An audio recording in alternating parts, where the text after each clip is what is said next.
Hello everybody, welcome to the show. My name is Irene and I'm here to go over this video that just dropped. This is iIluminauttii's video responding to all the allegations, everything that's gone on. And there's been a lot. This started off kind of with a tweet accusing Legal Eagle of plagiarism. And every day this week, there's been something new, right?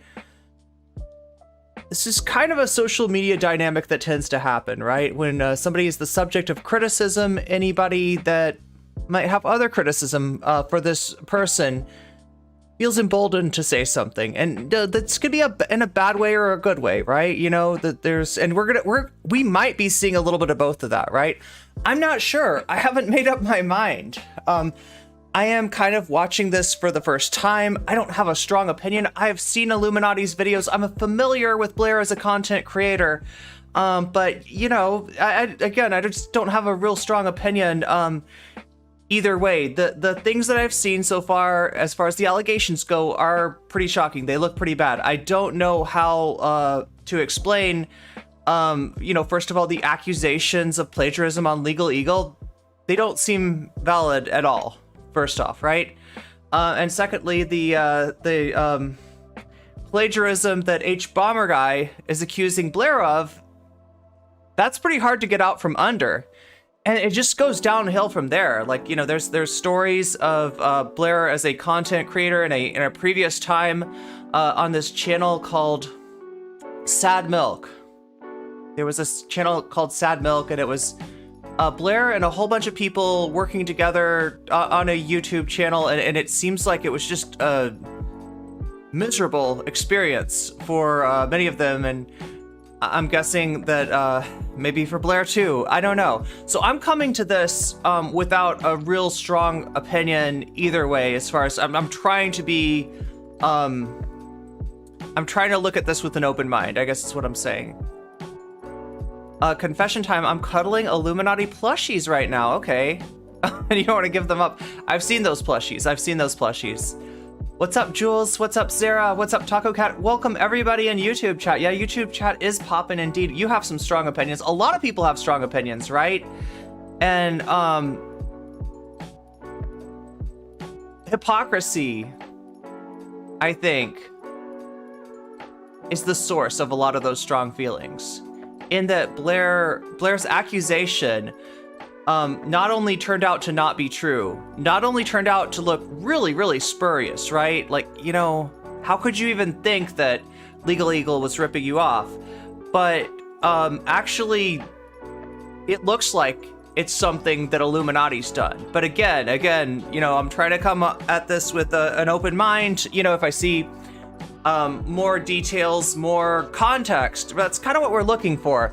So yeah, if you're here to figure out what's going on with all this, you come to the right place. My name is Irene Geller, aka nocommentchick. I cover politics, I cover media, I cover YouTube, I cover things like narrative, things like rhetoric, right? How ideas work, how opinions form. And I like to kind of deconstruct it. You could probably tell by the glasses. I'm a little bit of a geek. So we're gonna geek out on some iIluminauttii. I have got my big bowl of noodles. Somebody asked me yesterday, am I a mukbang channel? I mean, I'm not trying to be, but my life is so busy, as you may be able to relate to, right? That I end up eating on stream. So like, I know if you watched my Steven Crowder yesterday video, it started off with me just like going to town on a bowl of noodles, because I know I don't give good content. Give good content? That was needlessly sexual. Okay, anyway. I know that I do better commentary. That's the word I was looking for. Yes, commentary. That's what we're talking about. That's what the name of the game. That's the name of my game. That is the meta of that I'm involved in, right? I know I give better commentary when I don't have a bunch of noodles in my mouth. So I was trying to kind of like get through this as fast as possible, but I ended up looking exactly like a mukbang channel. And if you're here for that, great. You know, I'll try not to make noises into the microphone this time. But yeah, I've got my sody pop here. Let's pour some of this. Okay, wait, let's start you off with some ASMR. Look, if I'm gonna be a mukbang channel, I might as well do some ASMR. This is like my favorite sound. I don't know about you. we get this to... Whoa, it's gonna bubble up. Oh my god, I'm trying to make it sound. I don't think you can hear this. Let's see if you can hear this.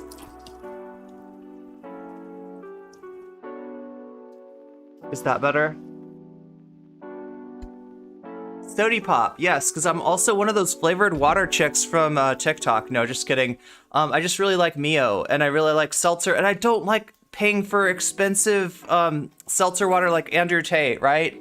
Until I've got that Tate money rolling in, until I create my own MLM Discord and start ripping all of you off, I don't think I'm going to be able to afford to drink, you know, something as fancy as Tate's seltzer water.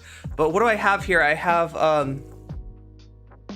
seltzer water flavored with green tea. Yeah, a little bag of green tea in here. And to that, I am going to add a little bit more caffeine because I don't know about you, but I need that little extra kick. So yeah, you're in the right place. Welcome, welcome, welcome. And we're about to start this party. I don't know, is it a party? It might be a cancellation party. Like I said, I don't know. I don't know how this is gonna turn out. But what we are gonna do, let's reveal. That is iIluminaughtii's thumbnail, right? And if you look at it, it kind of looks a lot like the thumbnails of some of the videos that have been made about Blair, about iIluminaughtii, both about the H-bomber thing, you know, the expose of plagiarism, and about the situation with Sad Milk, right? So you could almost like, you know, be a hater and click on this thumbnail, but no, this is in fact iIluminaughtii's thumbnail. We're gonna watch this video, and as it goes through, if there's anything relevant like a Twitter thread or like I think the clip that H-bomber guy made is going to be relevant. We'll take a look at that as it goes, just so that we're not missing any context, because that's like, context is key, right? To understanding what's really going on, who's at fault, how we feel about things, right? And not getting like an opinion force-fed to you, whether by, you know, the person, you know, making the video, or whether by people talking about the person making the video.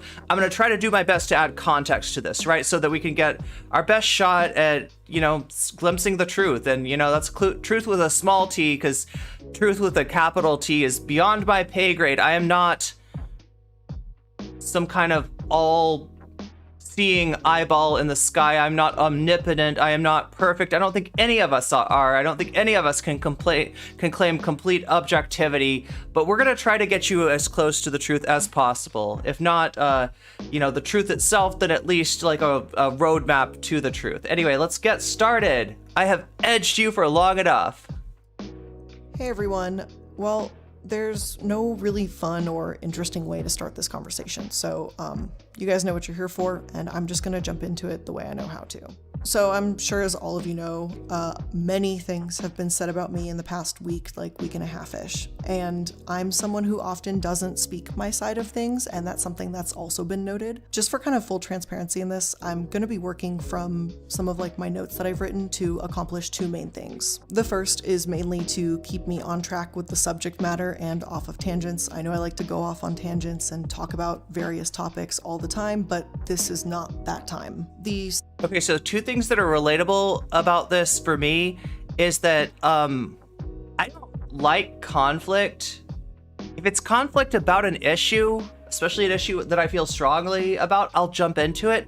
But interpersonal conflict can be so toxic, and especially if it involves people that you're friends with, right? That's one of the most difficult things in the world. I do tend to wait before speaking, right? When spoken about, but I always do like to give my side of things when I can, and Blair's kind of made us wait for quite a while. I guess it's understandable. It's frustrating though. I guess what I would have liked to see maybe is an apology to Legal Eagle earlier on, like an admission of the really obvious like mistake.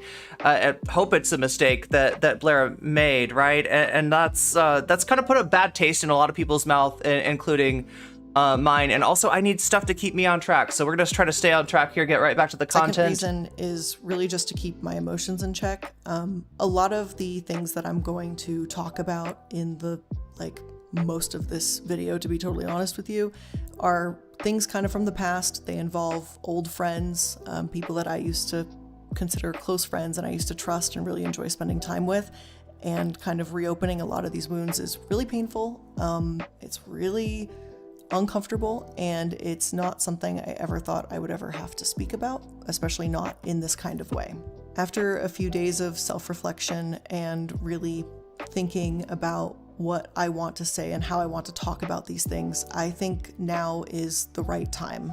To be perfectly honest, I'm feeling pretty vulnerable to have this conversation with so many people and so publicly, especially since some chat saying, and I am going to try to read out some of the chat saying wounds that you cause, Blair. So that's an important thing to keep in mind, right? I said that, you know, this is relatable.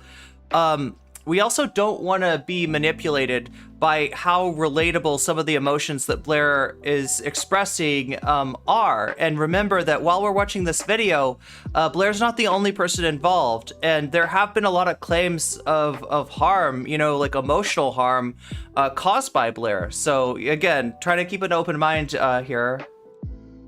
It's best to turn the music off, says Boredom Burner. It's probably a good sign to at least turn the music down. How's that? What do you think, chat? Is this too serious for music?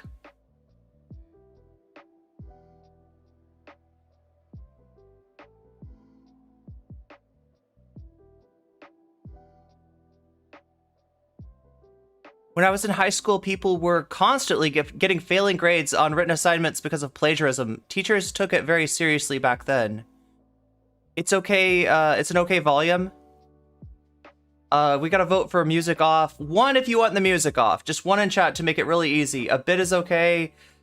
Music is good for some people. I don't mind either way. We definitely needed to have it down a little bit, so thanks for mentioning that. And if you got any, you know, opinions like that, never feel like I'm gonna be upset by them. Like, your feedback is super valuable to me, right? Because I'm not watching the stream, I'm making the stream, and those two things are very different experiences. So you have a vantage point. So I'm getting 1, 1, 1, 1, 1. There are some people that would rather not have music. I understand that because it's a very serious matter.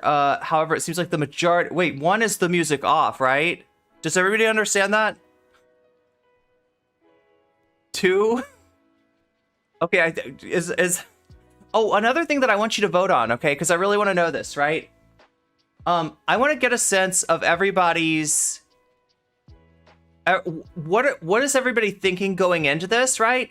And we're going to have to make this silly, stupid. Like, silly, stupid, silly, simple. Silly, simple. Yeah, stupidly simple, sillily... We're going to have to make it extremely simple, right? We're going to have to say... iIluminaughtii, Blair, guilty or not guilty? 2, oh my gosh, now we got so many different opinions. There will be manipulation, but it's some light that needs to be shedded, to be honest. 3, oh my god, Amy, you got me. You got me. Either way, I just don't want to know. I just want to know what she was thinking. Okay, well, she doesn't have any music on her, so I usually put some music on, but I do have a lot of people who really don't want the music. I hope that those of you who want the music are okay with that. Now, mods in Twitch, if you can, because you have the ability, if you know how, make a poll. 4, oh my god, Boredom Burner, Chaos Agent in chat today. Okay, so I'm gonna do this in YouTube chat because you don't have the ability, YouTube mods, to do this. I will have to make the poll. Engage with your audience, yes, I think so. Start a Q&A, ooh. Wait, I can do a Q&A? Anyway, we'll have to do that sometime. Okay. iIluminaughtii. I always have so much trouble spelling her name. We're gonna say guilty, not guilty. Those are your 2 options, right? Any mods in Twitch chat know how to do a poll? Maybe it's been too long. Maybe I have to do both of these. Boom, we've got a YouTube poll. There it is. Guilty or not guilty? I need to know.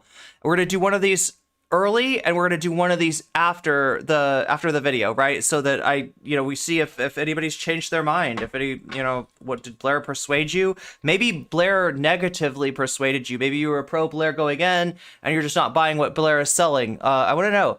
Okay, let's go here. Poll. I know how to make a poll. Oh wait, somebody already did. Whoa. Whoa, I had to wait until you said what you wanted in the poll. Yeah, well, that was smart. Because sometimes I'm not really very communicative about what I'm even saying. Thank you, Zara. Big time small bean mode. Okay, okay. You'll play... Okay, so yeah, that's right. That's right. If you really want music, you can play music in the background. And for those of you who don't, you won't have music forced on you. There we go. I think that's a good way to settle it.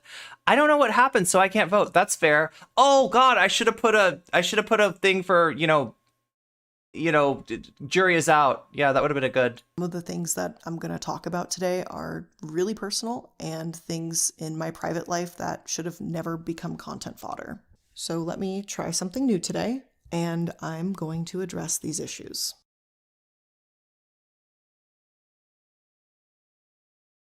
Now, before we get into debunking many false statements that have been made about me, I want to start with an apology. I have apologized privately to Legal Eagle the day after this incident occurred, though I have not been publicizing that until right now. Maybe this is something I should have said sooner, but I needed the time to think through the events that have preceded. Okay, so here's our first receipt. This is a DM to Legal Eagle.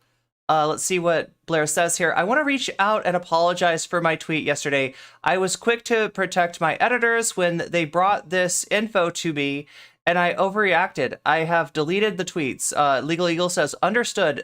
Thanks for the apology, and thanks for deleting. And, you know, just so you know, the original tweets with Blair and Legal Eagle was not overly critical. You know, basically framed it as a misunderstanding. You know, maintained that they hadn't done anything wrong and that their editors hadn't done anything wrong, but Legal Eagle was not too mad about that. And, you know, had this just been a simple, like, you know, accusation, you know, a dispute of the accusation and then a correction, oops, I was wrong, this might have been a little easier, right? That's not exactly what happened. And again, this wasn't, yeah, this is Friday. Wait, this is Friday. Oh my God, can we get the date here? Sir, that's the time. See, we don't know. This is like Friday related. It's gotta be, it's not today. It's not today. It's definitely not today. So it's gotta be Friday of last week that this happened, right? Where's the best place to get up to speed on this story? You're right here. You're here. You're here. Like, so here's what I'm gonna do. As I go through the story, I'm gonna open up context. Like when we when iIluminaughtii talks about the H-bomber guy thing, I'm gonna open up that thread and we'll take a look at the video and see if we agree, right? Because that's a big deal, right? That that video that H-bomber guy put together looked pretty damning. But what does iIluminaughtii have to say to that? Will this be another apology? Will this be a dispute? What's going to happen, right? Well, I'll try to do my best. For those of you who have not, who do not know what happened, just a quick synopsis, though. For those of you who don't know anything, iIluminaughtii tweeted out that Legal Eagle's editors had approached her editor and asked about a technique, and then that she had seen the technique show up in Legal Eagle's videos. So she's like, hey, Legal Eagle, could you not plagiarize me, right? Legal Eagle's response to that was like, this seems like a misunderstanding. I would never plagiarize you. In actuality, they just wanted to know about a plugin effect, right? You use plugin effects. You see, there's a transition right now. This is a transition.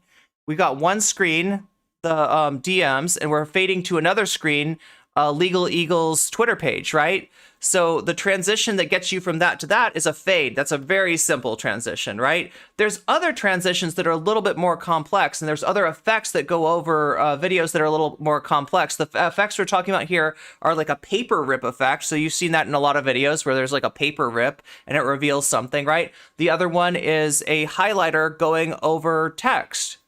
No. Okay. So wait, YouTube. Oh my God. Maybe I didn't give you enough time. YouTube says not guilty. What is, sorry, not YouTube, Twitch says not guilty. YouTube has 23 votes. Wow. A lot of votes on YouTube today. Wait, do I have to vote to see? Maybe it'll show if I look under here. Oh my God, 67% guilty. So already we got a disagreement. Already Twitch thinks something different than YouTube. That's okay. So yeah, that's basically what went on. That's the basic of it, right? The secondary thing is that because there was an accusation of plagiarism made, which, you know, kind of what how iIluminaughtii framed it, Bomber Guy jumped in and said, hey, speaking of plagiarism, what about this video? This is your video, iIluminaughtii, and here's a documentary. I'm gonna run them side by side. The video, the documentary says one thing, iIluminaughtii says kind of the same thing. The documentary says the next thing, iIluminaughtii says exactly the same thing, right? It's uncanny, right? So you have essentially a repetition of something that's in a documentary already, right? And so that looks like not just plagiarism, but hypocrisy. And then after that happened, because there was so much discussion of iIluminaughtii, which, you know, makes iIluminaughtii's name trend, then we got some people who used to work with iIluminaughtii in a channel called Sad Milk that popped up and said, hey, you know, what about what happened to me? It's time to talk about this, right? And they gave their story of, you know, mistreatment was what they were alleging against iIluminaughtii, right? So that's the basic story. That's what we're dealing with. She's super guilty. YouTube definitely feels like she's guilty. It's now down to 63%. Some people are saying not guilty. I should have given you an option for, like, I don't know. I'm sorry I didn't do that. But we're going to take the polls in the beginning, and we're going to take the poll in the end and see if anybody's mind has changed, right? She'll tell you that she cited. Oh, okay, so we're getting ahead of ourselves here a little bit. Every accusation is a confession, it seems. That's what it looks like, yeah. And for those unaware, a short story. My editors came to me about how parts of a Legal Eagle video looked similar to our videos. And then there were messages and an email from one of Legal Eagle's editors asking for more information about how we do certain effects. I looked at the compared images that were brought to me and I said, wow, that does look pretty similar, and I impulsively posted about it on Twitter. Truthfully, I should have looked into this more instead of just putting the information out there the second I had a gut reaction about it. I'm glad I could make it clearer for you, Abby. I should have asked him what the emails were about, but I didn't, and I made a mistake, and plain and simple, I was wrong. So to Legal Eagle and team, I just want to reiterate that I messed up, and I'm sorry for any stress this may have caused you and of course to your team. I know I apologized privately and removed the tweets with that apology, and I'm now publicly sharing that information with all of you. And so what do we think about the private apology? Does anybody feel like there's an issue with the private apology? I know a lot of people would have liked to see a follow-up tweet from iIluminaughtii saying, hey, I got it wrong, I'm sorry, right? But she's handled it in private. Now, so, you know, what do we think about that? The difference between handling it in private, you know, letting the person that maybe you harmed, that maybe you accused, know that you messed up and you're sorry, versus doing it in public. That's kind of the first question. And I want to extend that apology to my audience and to listeners who are disappointed in me for this, because I'm also disappointed in myself. It was a quick... Is it me, or is she using sorry to get the money? The answer is probably yes. Also, the issue is that she might cause a lot of drama. So some people say that, yeah, they want to handle it privately. They don't like the drama. They don't like the, you know, it's a issue between two people. However, the accusation was made publicly. So some people might say, due to the public nature of the accusation, a retraction in public would be appropriate here. If she called him out loudly and publicly on Twitter, that's the same platform. Yeah. Makes sense. Drawn decision, and it wasn't thought out. I promise to do better. Now, as we continue in this video, I do want to give you a heads up that there will be trigger warnings for various sections as needed. I also want to go ahead and let you know that I will be providing a public Google Drive containing any and all relevant information that I will address in this video, similar to how I provide a source document for every episode of mine.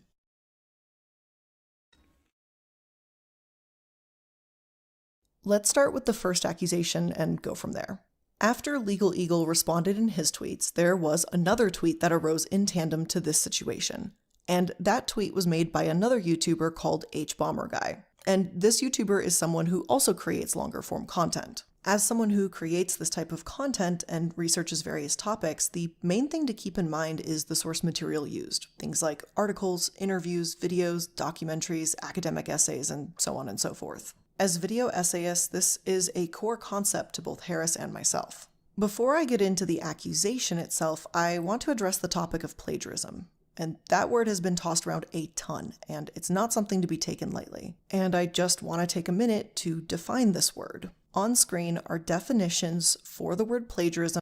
Okay, so yeah, we're gonna take a look at this. Let's look at the definition of plagiarism first, but then we're gonna take a look at the actual video here, and I'll get this ready to bring up. As defined by Merriam-Webster, Dictionary.com, and the University of Oxford. I'm showing multiple sources defining plagiarism, but the overall definition is going to boil down to this. Plagiarism is to take someone else's idea as their own or to not credit the source. With that definition being clearly identified, let's go ahead and take a look at what Harris brought to the Twitter table. Harris posted this video saying, and I quote, "Personally, at iIluminaughtii, I would define plagiarism as something a bit more specific. For example, copying someone else's documentary directly into your script." And okay, so there's the accusation. Let's switch over here to our Twitter view of things.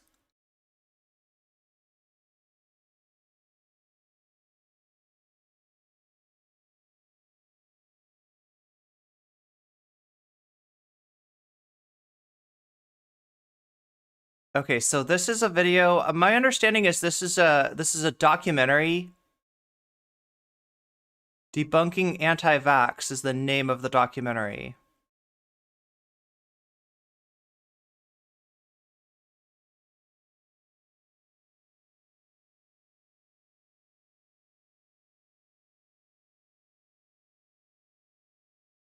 So this is the video in H-Bomber Guy's tweet. Let's take a look at it. Professor Hugh Fudenberg. Professor Fudenberg has long been controversial. a man named Hugh Fudenberg, a former immunologist who has been long controversial. In 1989, he was caught up in a bizarre lawsuit involving the Food and Drug Administration. So this is Brian Deere's documentary. Sorry, the iIluminaughtii video is called "Debunking Anti-Vax," which told him he had to stop injecting his autistic child patients with blood products. In 1989, So clearly like a documentary from the 80s. he was caught up in a bizarre lawsuit with the Food and Drug Administration, which told him he had to stop injecting his autistic patients with blood products. Then in 1995, he was suspended from practicing medicine and made to pay a $10,000 fine for his misuse and misprescribing of controlled drugs. Then in 1995, he was suspended from practicing medicine and made to pay a $10,000 fine for his misuse of prescribing controlled drugs. Professor Hugh Fudenberg. Professor Fudenberg has long been controversial. Okay, so there it is. I mean, that feels pretty slam dunk, right? You've got lines from Brian Deere's documentary, and you've got lines from iIluminaughtii's video, and they, in some places, they're like a synopsis, right? They're basically the same thing in different words, and in some places they're like exactly the same words. Seems pretty damning. What does iIluminaughtii have to say to this? A man named Hugh Fudenberg, a former immunologist who has been long controversial. In 1989, he was caught up in a bizarre lawsuit involving the Food and Drug Administration, which told him he had to stop injecting his autistic child patients. The wrong thing played. There we go. Quote. However, in his own video, he shows where I'm audibly quoting a direct line from the documentary, and even visually you can see it on the screen with the quotation marks. Additionally, you can even see Okay. So as she's reading that, she says, you see the quotation marks. That's her video. Okay. Lawsuit with the FDA in 1989. But, I mean, wait a minute. Like, that's quoting the lawsuit, which he quoted too. Quoting the lawsuit is fine. It's the quoting of the documentary that I think people have a problem with, right? the dual ellipses on either end of that quote, indicating that more of that source was being cited. When you go to my sourcing page for this particular episode, you can also see that the documentary is listed as a source. It has been 3 years. Okay, so wait, no, the sourcing on her web page. Wait, what is this? Source was being cited. When you go to my sourcing page, Okay, so the sources. Okay, there's a paste bin there. It's a link to her website. If you click it, okay, so she's saying... For this particular episode, you can also see that the documentary is listed as a source. It has been 3 years since I posted this episode, and I've been really grateful to be able to... So yeah, having a source cited, you know, like if you're doing a paper, right? It doesn't really indemnify you from like direct quotation or I don't know. What do you think, chat? That's quoting the lawsuit. Yeah, lawsuit, not the documentary. Same. After her BIID video, in which she actually hurt people, I couldn't... Wait, what's the BIID video? Just seems like poor style citing sources, but not plagiarism. So we could say that, like, some people seem to think that this is, like, you know, yeah, I mean, maybe technically plagiarism, but maybe not on purpose. And keeping her audience, to not go super deep. Yeah, she also copy pastes other types of sources.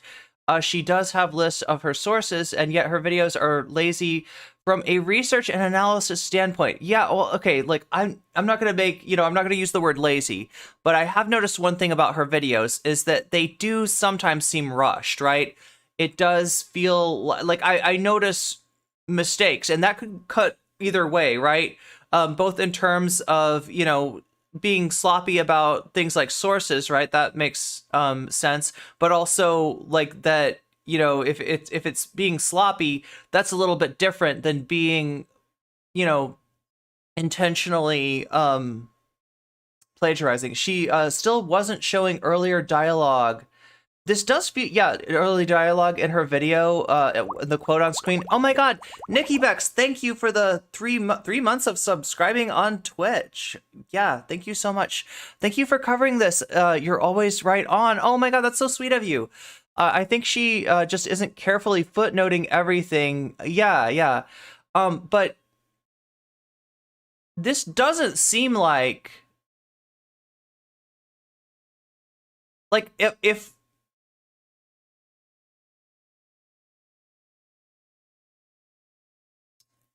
I was doing this, if it was me who was being accused, I'd want to go back through my video and show you, you know, the parts that I did and sort of explain how, like, I meant to cite this. Like, right, I maybe this wasn't clear, but, you know, here's, like, evidence that I meant to cite this. It does seem, again, a little bit rushed, right?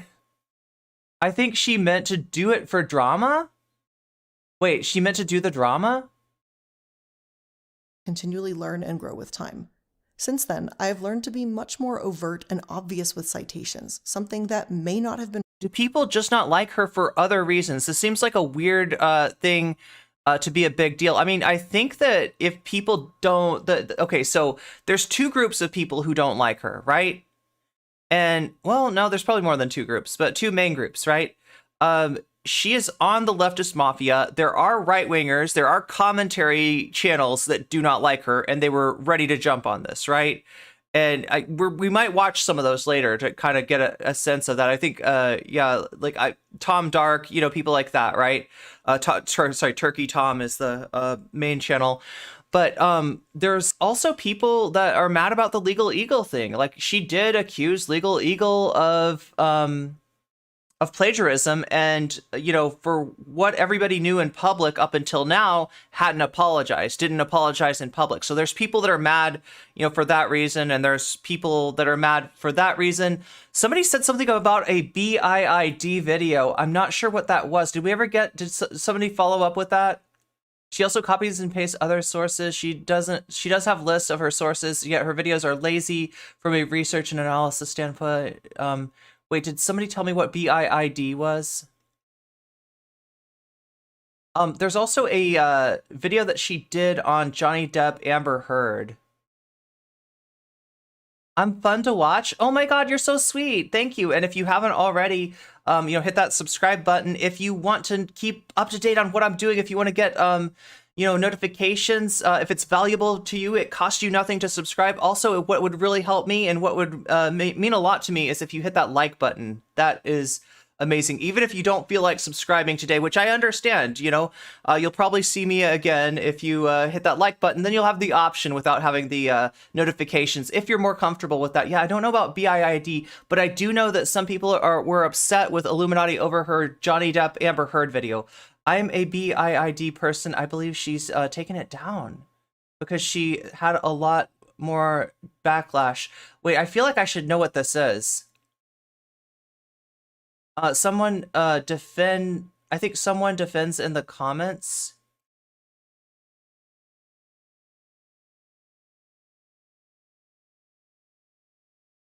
She's been doing this. My biggest issue with her was a racism and failure to understand China in her Falun Gong video.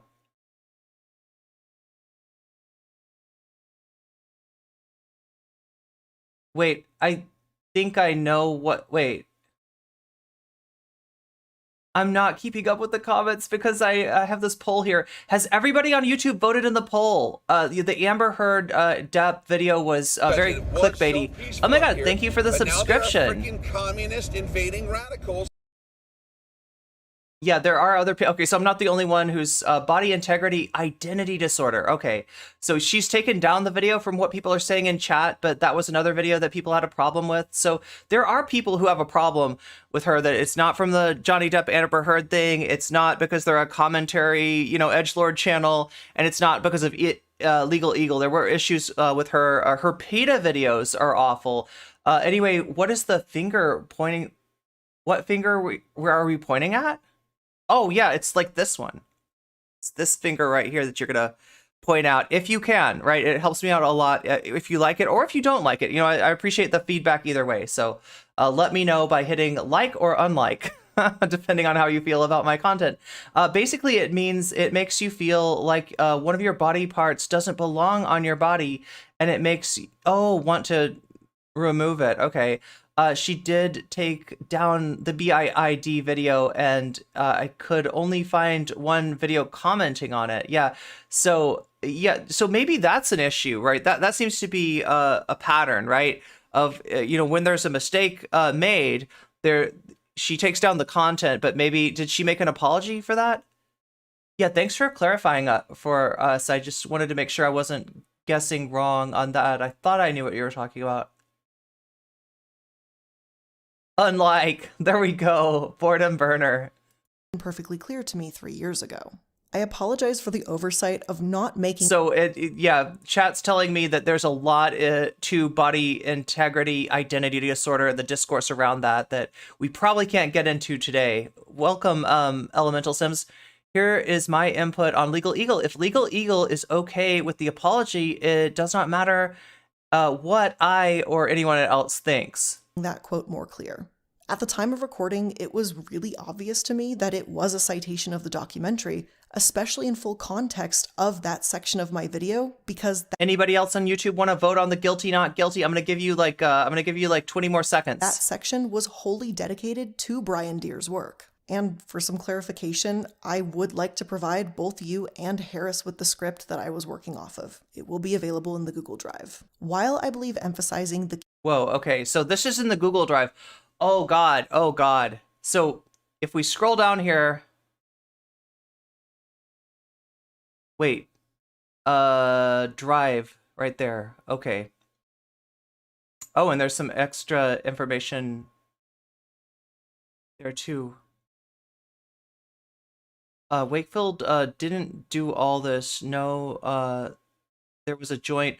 Okay, so her excuse here is that like that she could have put the script on screen to make it more clear, but that wasn't, you know, good video wise. So it's a lot of text to have on screen, and what doesn't work for YouTube. I feel like there has to be a way to, like, if there was no acknowledgement of at all that this is, you know, either a synopsis and or you know, quoting of another documentary, even putting the documentary itself up, right? Full 3-part scripts is available in the Google Drive. The screenshot is page 12, paragraph 2. key phrase of the quote about stopping injections on autistic children was, and still is, very important to point out, the quote should have been fully displayed on screen. This was certainly a poor editing choice, and it's an editing style that I no longer utilize, but it's most certainly not plagiarism. But with that being said, I still want to take accountability where it's needed. I still would like to apologize for this citation not being made more clear visually in that video. Harris, I am also someone who takes plagiarism seriously, and I do see where your criticism comes from, but unfortunately, this was simply an oversight on an editing error, but not an act of plagiarism. To me, at the time of the recording, the entire section was very obviously a citation, even as seen in the script. There was a visual change to break up the many words that would otherwise be just chunked onto the screen, which, looking back at it, despite not being so visually appealing to have tons of words on the screen, this should have been an opportunity to provide that full quote to avoid any confusion like this whatsoever. Based on the definition of the word plagiarism, his claims are simply false. Not only is the source quoted on screen, it's also cited in the sources list, which, again, I will provide in the Google Drive. As a more seasoned video essayist now, I've been lucky that I'm able to continue learning how to showcase facts and other relevant materials in an interesting and educational way, and I'm really excited that I get to continue doing that. I'd like to think that in the last 3 years, myself and my team have grown to create better content that is educational and entertaining, and this is clearly an example of how we have improved since that time. I have nothing but love for everyone on my team, from editors, writers, artists, and even some of the not so fun kind of clerical duties like payroll. I'm always going to have their back, even if sometimes things slip through the cracks. We're a team of people who make human mistakes. We're going to continue to improve content as the years continue, and we'll always be able to learn and improve from the past.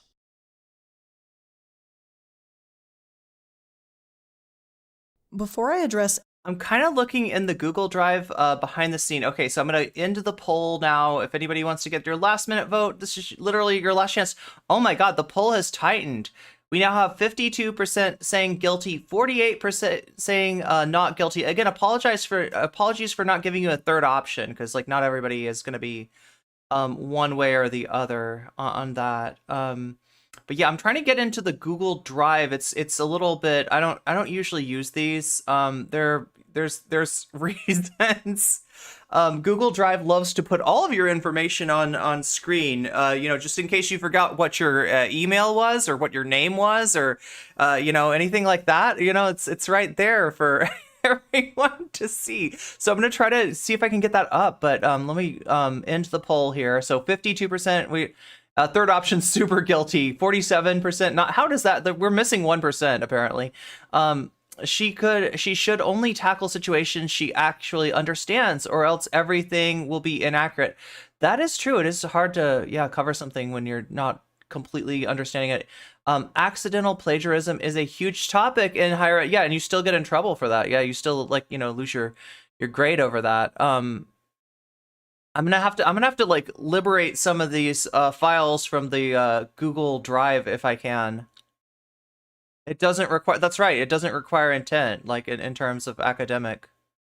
Any one person individually, I want to kind of cover everything in a general and broader scope regarding Sad Milk. Sad Milk was a collaboration channel started by 6 friends in 2020. It was kind of essentially group Reddit readings and just looking at cringe things online and reacting to it. It was no big deal on the surface. This channel and this project was just meant to be something goofy, easy, and kind of cringy, but a shared channel that we could all get a kick out of. It was just supposed to be a bunch of friends hanging out, reacting to funny images, and just having a good time together. What the fuck? I mean, the channel name was literally called Sad Milk, so it wasn't really something that anyone was taking too seriously. Discussing Sad... I'm sorry, do I know, I feel, the Google Drive is driving me nuts.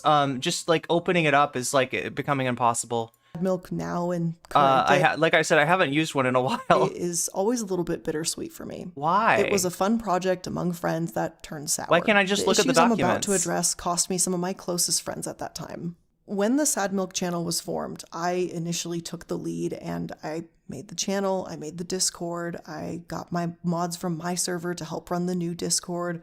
I hired and managed video editors to help us produce more content. I was the one who was sourcing the topics and files for each video, and I was the one who had set the schedules for recording too.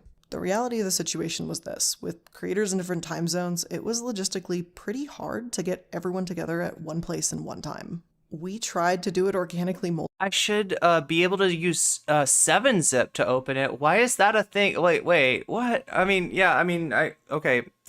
I'm just like, why can't you click on a file and be like, oh, okay, here's what you, like, open it in Google Drive. It's like that. I'm just trying to look at it. And I'm like, multiple times, but unfortunately, let's see if I can open the file from the recordings. There's a lot of work behind the scenes that goes into Is it that Big Bang file? I bore the brunt of it for this project, and it wasn't something that I was doing to have total control, as some members have suggested. I managed the schedules and the editors because it was just something that needed to be done. People weren't stepping up to the plate, and I did, and I ultimately bit off more than I could chew. It was a lot of work, if we're being honest, and I was beginning to burn out pretty quickly. Had I known how I would have been treated through this channel and afterwards, I never would have joined this project. Essentially, everyone in the group had two main responsibilities for Sad Milk.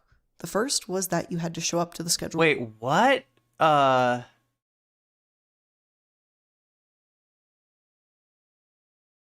Oh my gosh. I mean, look, unfortunately, okay, yeah, a lot of people say cringe, and it's not necessarily, you know, including people on horrible harassment websites, but it's not an indicator, at least in US parlance, it's a pretty common descriptor, right?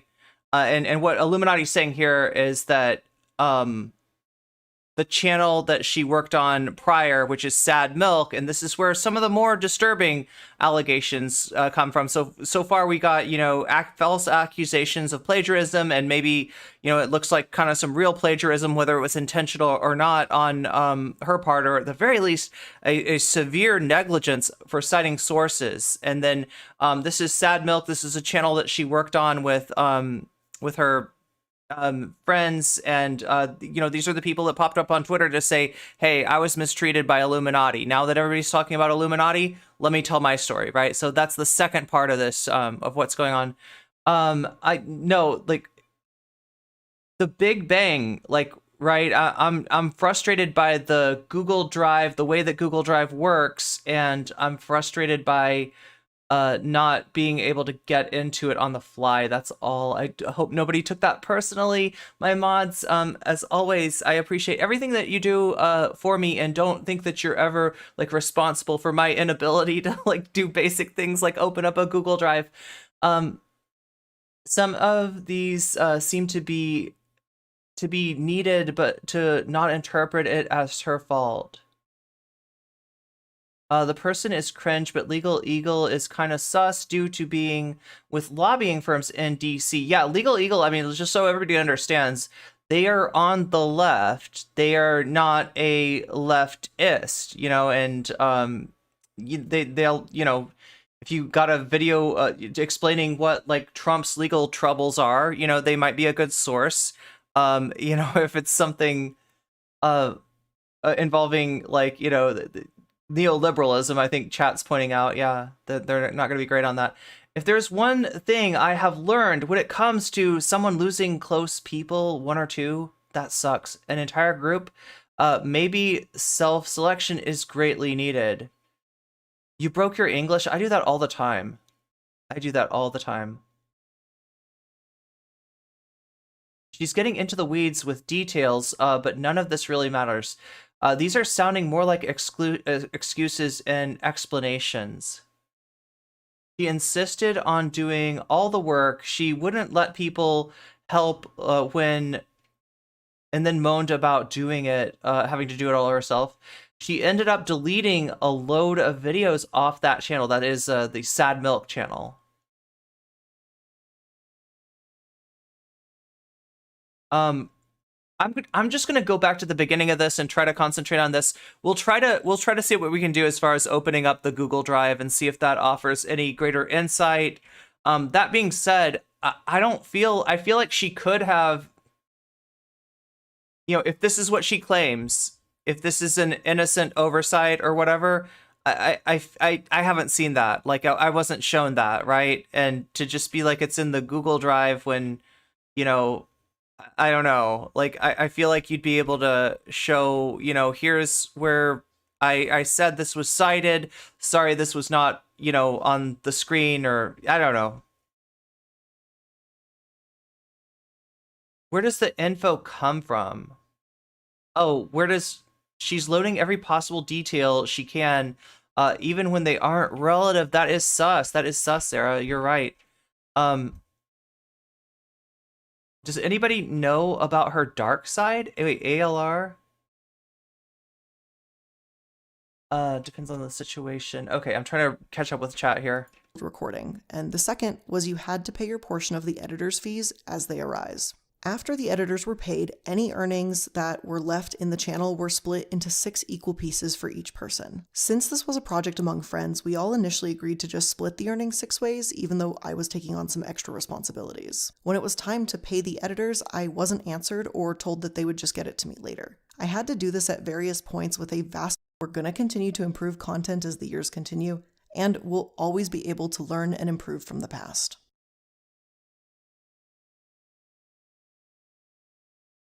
Before I address any one person individually, I want to kind of cover everything in a general and broader scope regarding Sad Milk. Sad Milk was a collaboration channel started by 6 friends in 2020. It was kind of essentially group Reddit readings and just looking at cringe things online and reacting to it. It was no big deal on the surface. This channel and this project was just meant to be something goofy, easy, and kind of cringy, but a shared channel that we could all get a kick out of. I've got an idea. Okay, here's what I'm gonna do. I'm gonna keep watching the Sad Milk part of this, right? I'm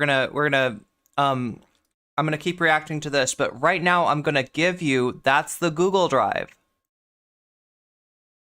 Let me just make sure I'm giving you, like, I'm gonna copy the Google Drive. And I'm gonna give you this link. It's from the video. Oh, wow, that's a big link. What the heck? Really? Okay, just, does this work? Does that work for you? If anybody wants to, there's the link. I'm gonna put it in YouTube chat too. Maybe we could do a little collaboration here, and if anybody wants to go through this, this is the Google Drive. You can go through it yourself, screenshot it. Make sure that you don't leave any of your information in the screenshot, right? Oh no, I can't do it because it's literally too long. Oh my God. Am I making folders again? That's right. That's right. No, I'm apparently unable to manage folders, right? The master of the files to take down all of the debate bros and BreadTube, the evil file lady, the ClanOps lady, right? Is unable to open a Google Drive. So, you know, that's the real on me. Here, let me I'm just trying to see, like, that is not a good link, right? What is up with that? Why is the link so big? When I go click and like freaking copy link and it gives me this, like, that is wild. That is wild. Oh my God. You can tell how easily I could have, like, you know, managed the files on literally everyone involved in YouTube and Twitch politics, right? This is pretty clearly NCC is guilty of that part. It works for you. Okay, the link works. If anybody wants to, so Twitch has got it. I just can't give it to YouTube because the link is literally too big. It's literally too big of a link to fit in YouTube chat. But look, do you see right down here? That's the link. Okay, so it's on the video. Here's what I'll do. I'll give you the YouTube. I'll give you the video link, right?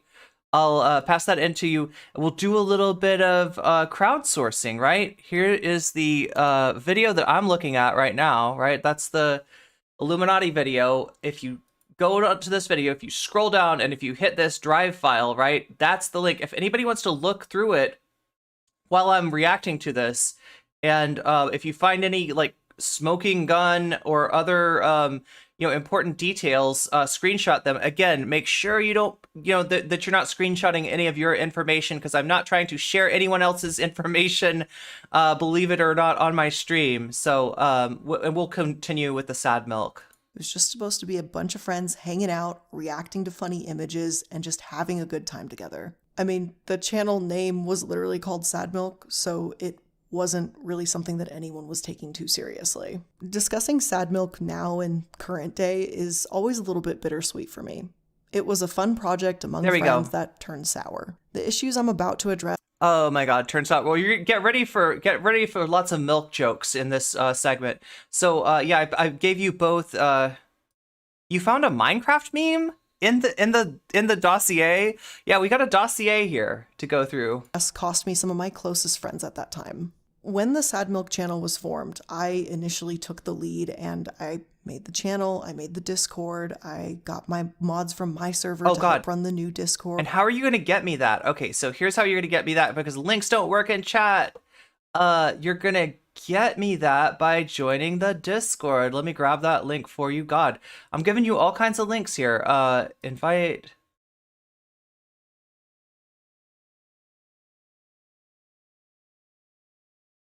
I'm going to give you the link for the Discord, and if anybody finds anything cool, put it in stream suggestions in my Discord, okay? So here is this, copy the link, and then give it to... Oh, there we go. Thank you, Zara. And then I'm going to give it to people in YouTube. There's the Discord link in YouTube. So yeah, if you find anything cool, screenshot it. Make sure that none of your information is in there, because again, keep that stuff private. And put it up on Discord. I hired and managed video editors to help us produce more content. I was the one who was sourcing the topics and files for each video. And I was the one who had set the schedules for recording too. The reality of the situation... Okay, so who are we talking about here?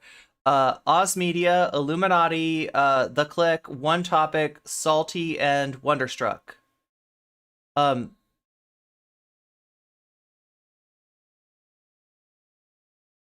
I'd asked the milkmen to fill out time zone tables so I could... Okay, so this is her trying to set up, times that they can meet together?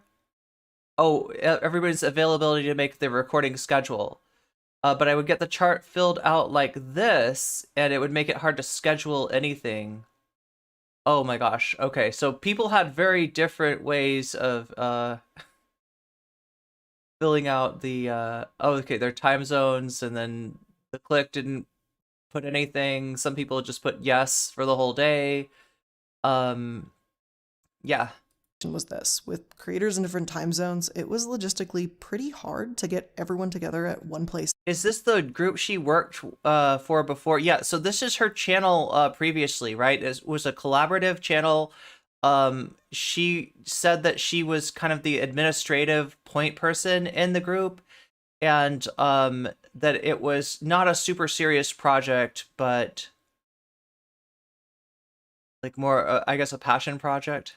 In one time. We tried to do it organically multiple times, but unfortunately someone would always end up missing from the recordings. There's a lot of work behind the scenes that goes into a YouTube channel, and I bore the brunt of it for this project. And it wasn't something that I was doing to have total control, as some members have suggested. I managed the schedules and the editors because it was just something that needed to be done. People weren't stepping up to the plate, and I did, and I ultimately bit off more than I could chew. It was a lot of work, if we're being honest, and I was beginning to burn out pretty quickly. Had I known how I would have been treated through this channel and afterwards, I never would have joined this project. Essentially, everyone in the group had two main responsibilities for Sad Milk. The first was that you had to show up to the scheduled recording, and the second was you had to pay your portion of the editor's fees as they arise.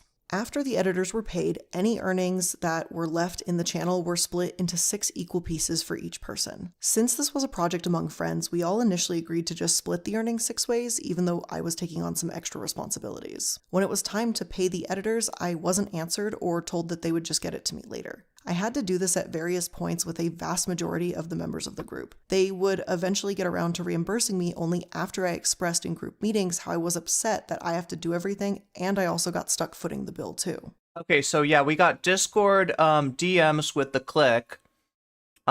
She's gonna go through and talk about the individual people in just a second. And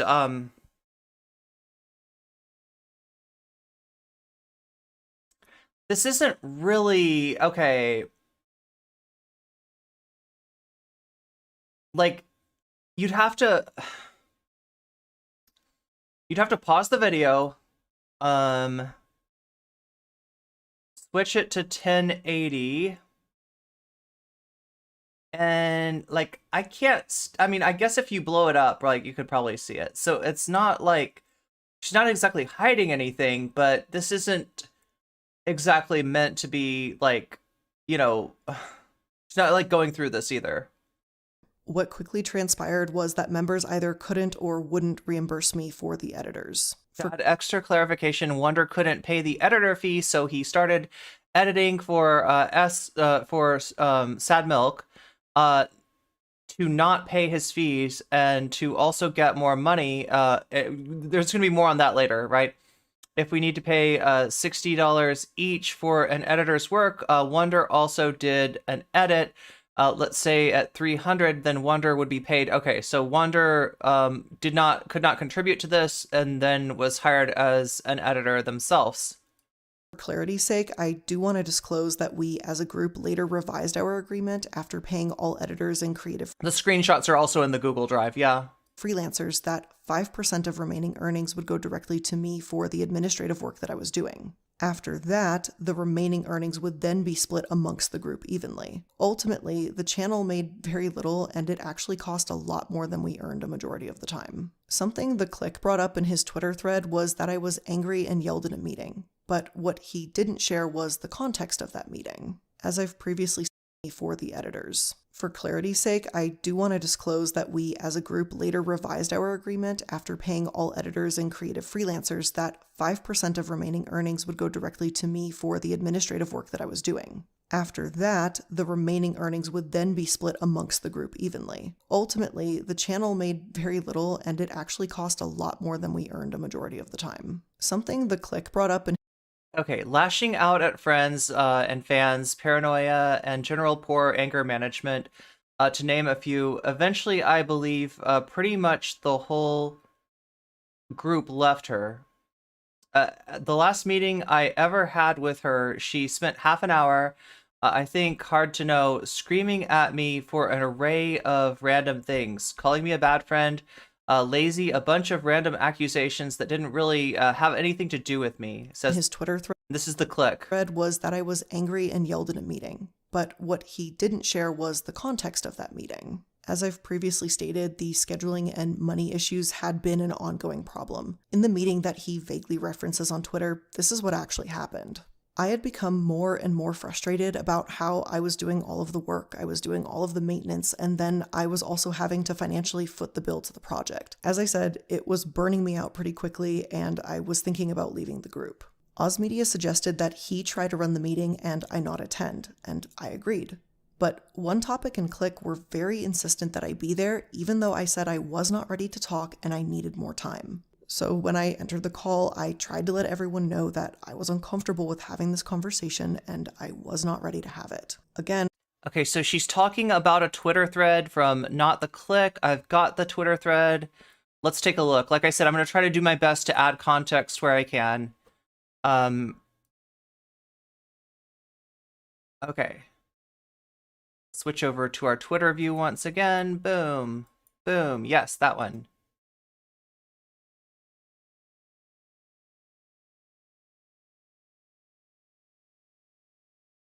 Okay, I'll read it to you.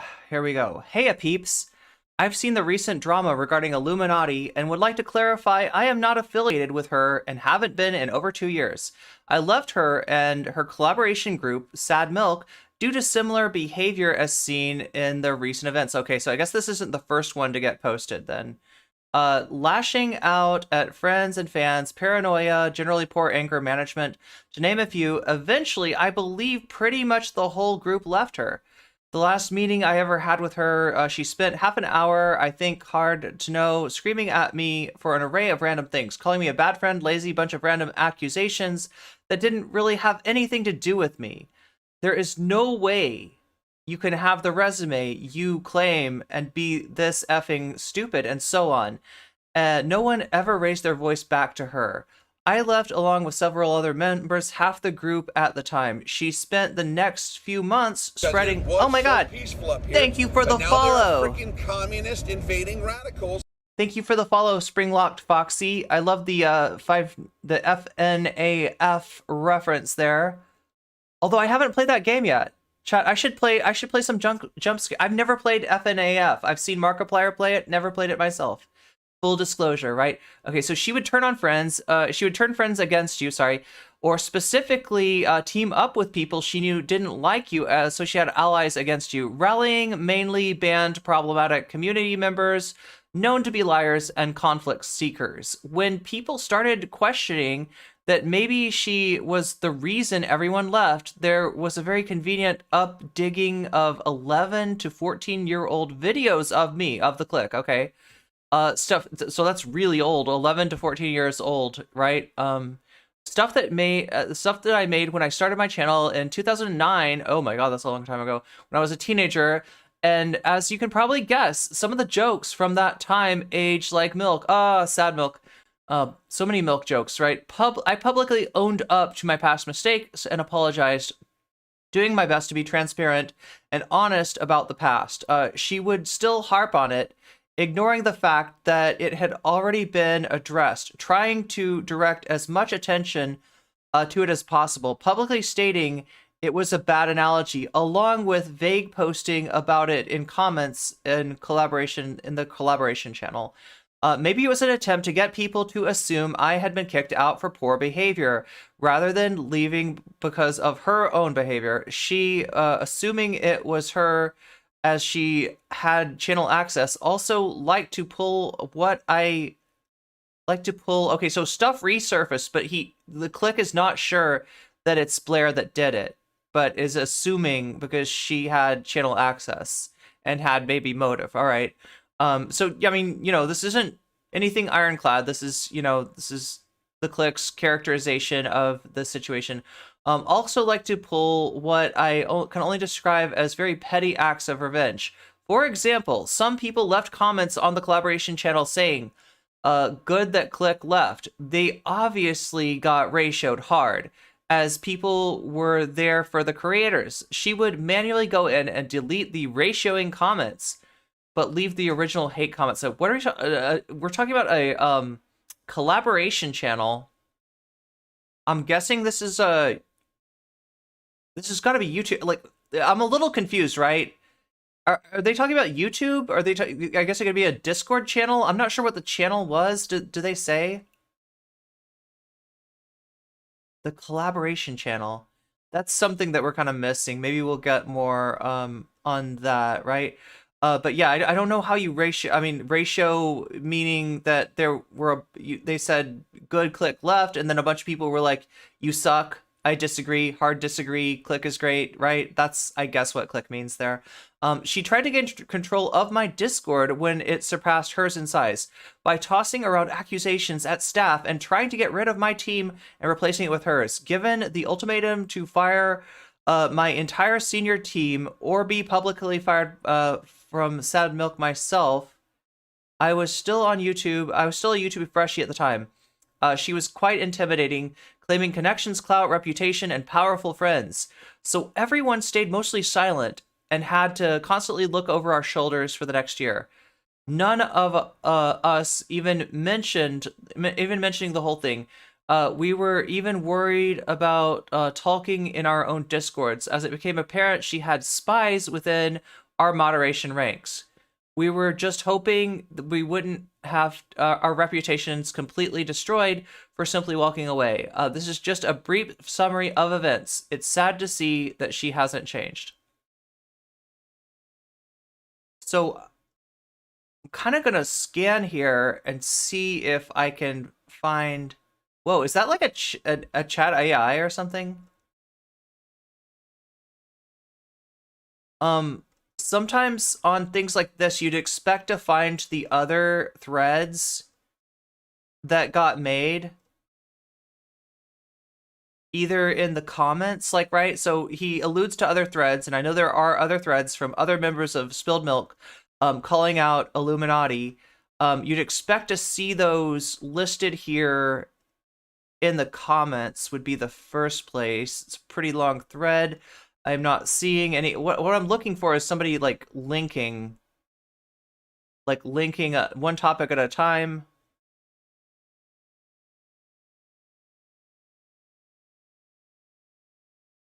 Were they involved somehow? I feel like I've seen one topic at a time videos. Anyway, it does not look like we have anything there. The other place would be in the quote retweets. There's 118 quote retweets. Oh my god. Okay, so we'll have to look for the other threads as they come up. Sorry, I didn't mean to get away from the content for so long. I just wanted to give you that context. This a pause moment? What do you mean? Am I is this too much Twitter for you? Let's switch back and go here. Yeah, I just paused it because like she mentioned this thread. She gave us like 2 tweets from it, and I wanted to get as much context as we have because like obviously people have an agenda. Illuminati's got an agenda. The people calling out Illuminati have an agenda, and so if we kind of try to and what you'll see, how you'll see that manifest is context, right? You know, people will leave out this context or that context, or they'll throw in extraneous details, as somebody pointed out earlier. So I'm just trying to bring us back and like, if anything gets mentioned, right, unfold it to see if there's anything else there. Anyway, back to the content. I would like to point out that at this point in time, these were still my friends. These were people that I liked and cared about. Letting your friends know, hey, I'm not okay right now. I'm really stressed and hurt. While you all get to stream, I have a question. How many people on this color channel were cis white guys and how many were not? Oh, okay.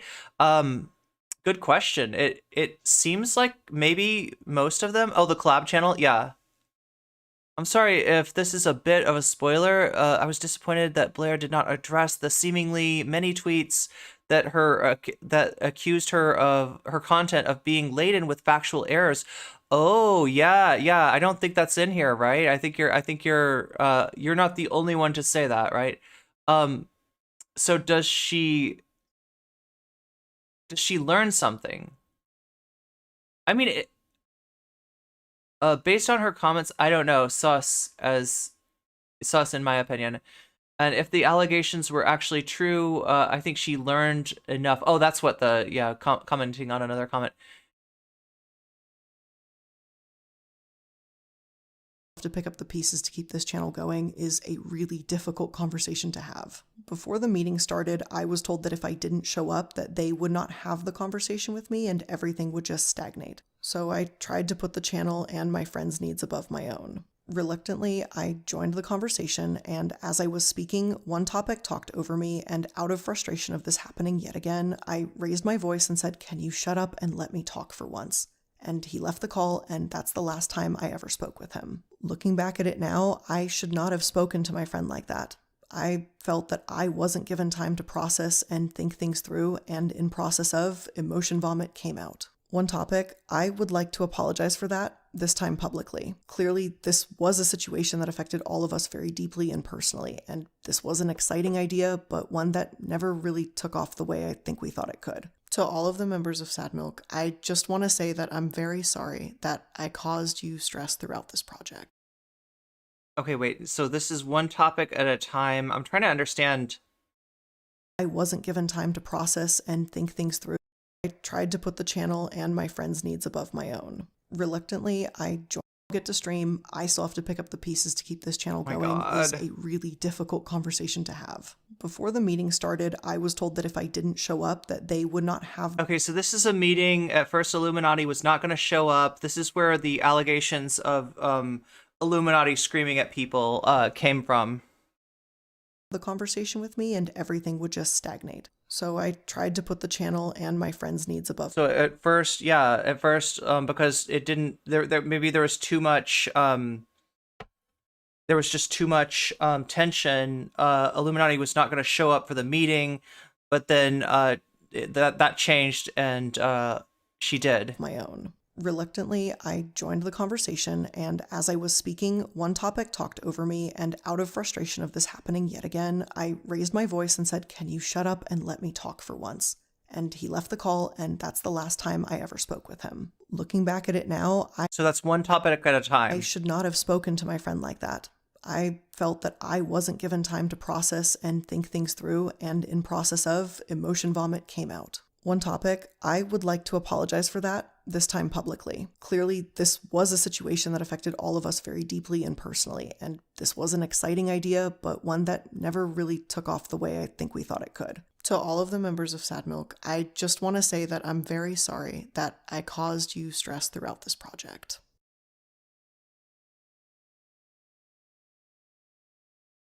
So if you can't see that, that's the click. We're moving on to the click right here. I want to take a couple minutes to bring up the click and the many claims that he made on Twitter recently. The click brings up how, as he puts it, a very convenient series of videos resurfaced with him saying some not so savory things after he left Sad Milk. His old videos, as he puts it, aged like milk. They did. I'm not going to dive into it further. The information's out there if you so choose to look. And as Click stated, those videos are 11 to 14 years old. And to be perfectly clear here, those videos are not any of the reasons as to why we split ways in Sad Milk, as Click tries to insinuate. Even back in 2020, I had stated that those videos had nothing to do with the ending of Sad Milk. I was actually unaware of Okay, so just to summarize, Click in his thread implied that these videos were from when Click was a teenager, were resurfaced in order to cancel Click, right? It's basically that's the TLDR of what Click is alleging, and iIluminaughtii is saying that those videos were indeed very old, and that stuff that old is not should not reflect on their character now, but that those videos were not in fact the reason for the split. Those videos at the time of our friendship, but had I been aware of them, that friendship would have likely ended sooner. Unfortunately, when those videos surfaced, it wasn't really all that shocking to me, as Oz Media and I had actually talked about how Click had been using the R slur while we played games together. I thought, or I wanted to assume, that I had misheard, but Oz said that he was uncomfortable with it and said something, but the language continued.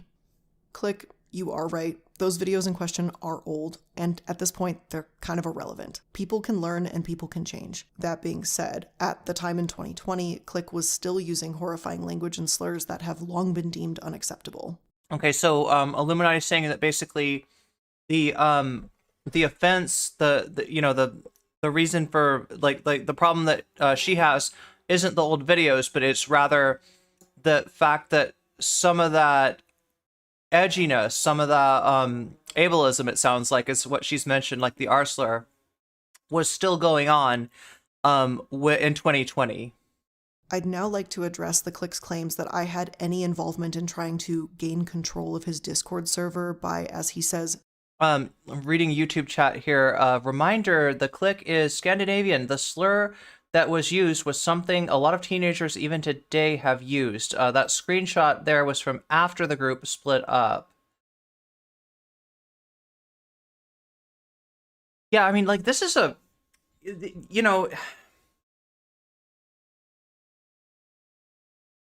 it's a word which in 2009 was absolutely normalized for teenagers. And it's a word that probably today is very common among teenagers. The claim that iIluminaughtii is making, though, isn't the problem with Click using this as a teenager or many years ago, but still using it right now. And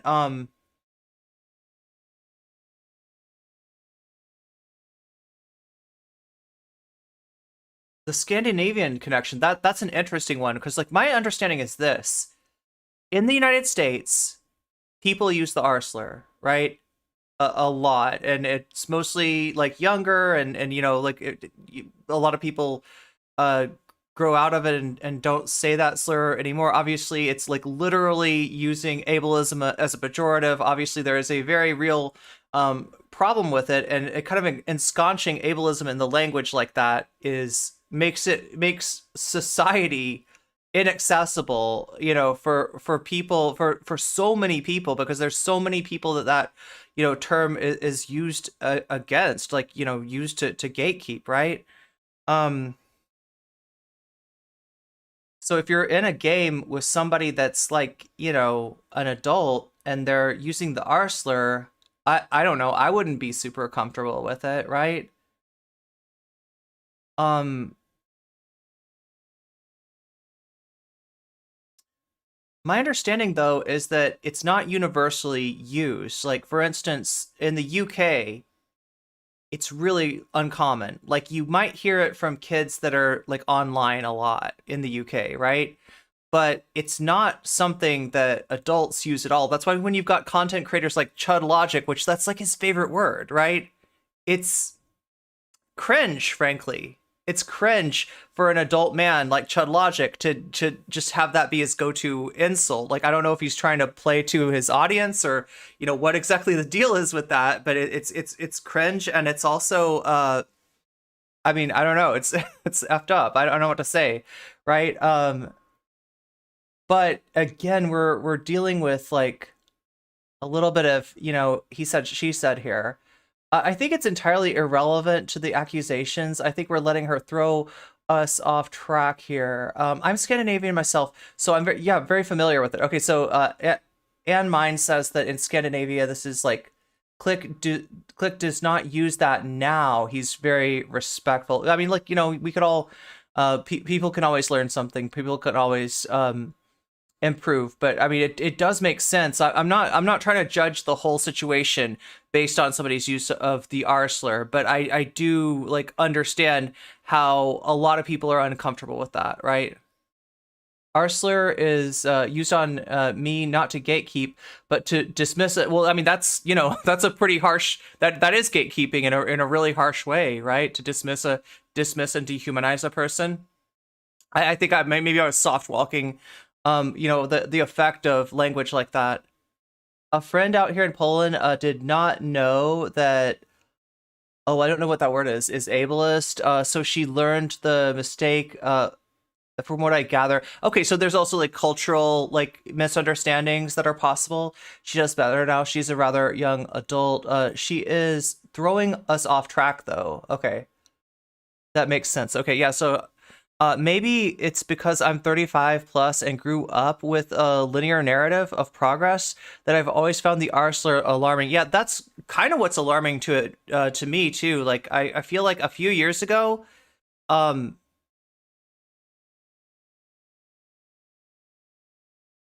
it wasn't acceptable, right? At least among Twitch political creators, which, you know, I was one of, right? It was something that people like, you know, it just wasn't, you know, it did get used, but it sort of, you know, I don't know.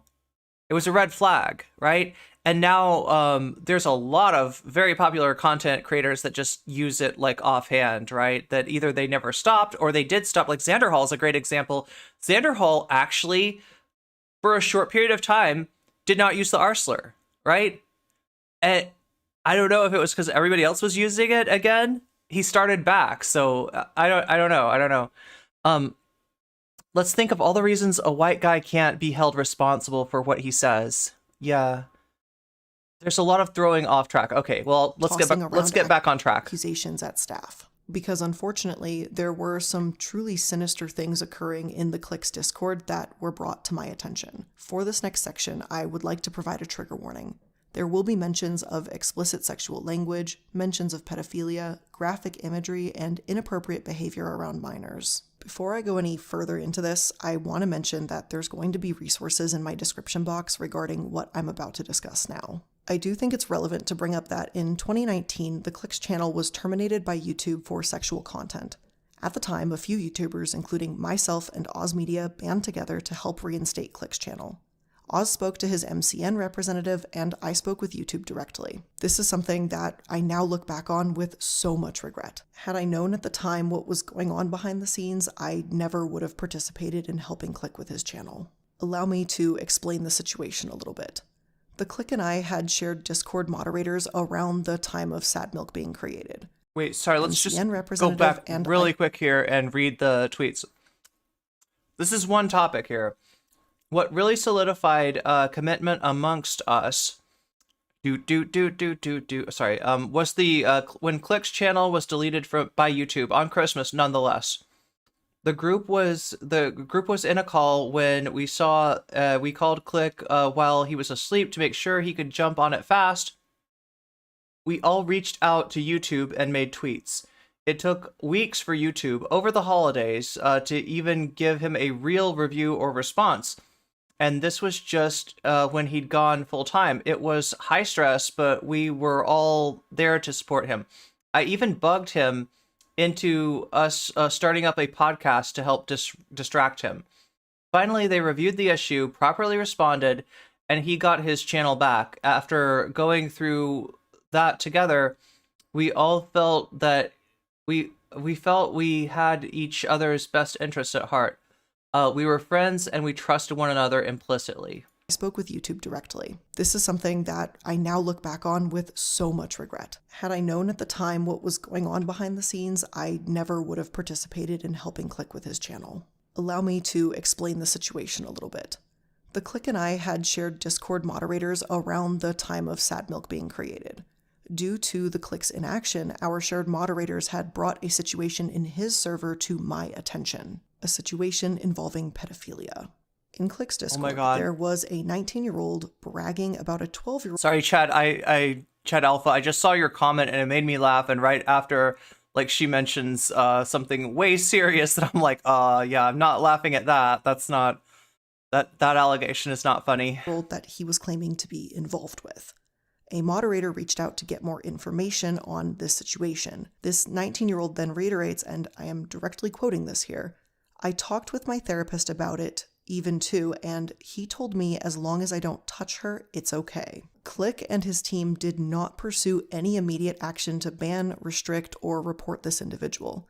So those shared mods came to me, and they told me that they were uncomfortable. So we used this individual's ID number and we banned them from the Sad Milk server and from my server, and we reported them to Discord's trust and safety team, who we hope did pursue this further. Then I went to contact Click to see what was going on, and it was mainly because I didn't want to believe that he would blow off someone clearly discussing such an inappropriate relationship. In fact, this was right off the heels of when users were pushing pornographic materials to a minor who explicitly states that their parent is in the room with them. I feel like that could have been blurred a little harder. So if you're just joining us, we're watching the new iIluminaughtii video. iIluminaughtii obviously has been the subject of a lot of discussion, and a lot of allegations have been shared in this past week. iIluminaughtii really hasn't said anything back. This is the video that just dropped that we're watching, and this is, you know, iIluminauttii's response to everything. And we're right now talking about the Click's Discord server, in which somebody, I guess, had an inappropriate relationship with a minor, somebody that was 19, and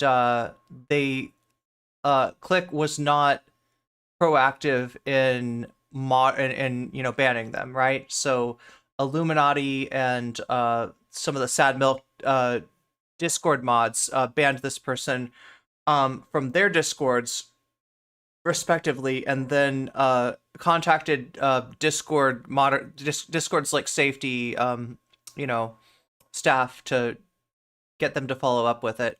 They were hiding their phone.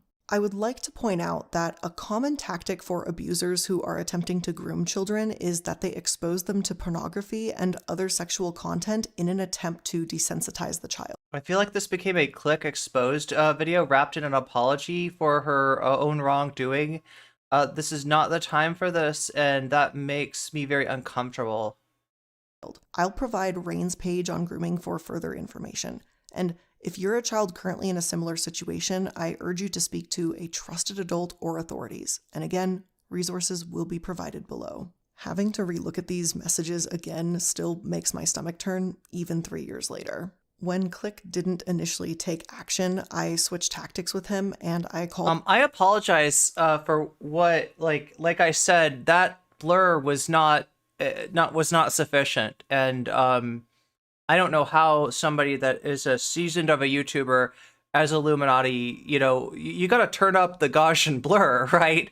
You you got to turn that way up. Like, right, if you say that it's inappropriate images, if you say that it's like something horrible, we will believe you. You don't need to, like, you know, be like, oh yeah, well, let me just make sure you can tell. No, we don't need to tell. I'm so sorry. I did not need to see that. You did not need to see that. iIluminaughtii, what the heck is up with, what's going on? What is going on? One topic, who was and that is not okay. God, I'm gonna turn it back down to I turned it up to 1080 so we could read. I'm gonna turn it back down to 480. Just like I don't know what's going on now.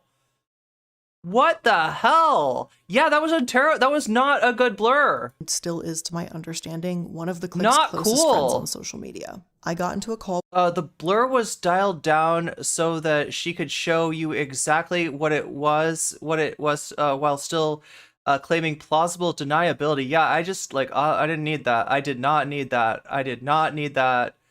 I don't know. I don't know, and I'm afraid to scroll back to it, right? I'm afraid to scroll back to it. That, oh God. I'm eating. God, what the? Screw that. I guess I'm done with lunch, you know? Anybody want some noodles? Yeah, that ruined my lunch. What the hell? Oh my God. I mean, I think that she's in the clear. I don't think I think that it's like maybe blurred enough for whatever, but like, you know, still just like I could have dealt with a little bit more blurring. I personally, and I think chat, you agree with me, right? We could have dealt with a little, just turn that blur up, you know? Just turn it up, please, for all of our sakes.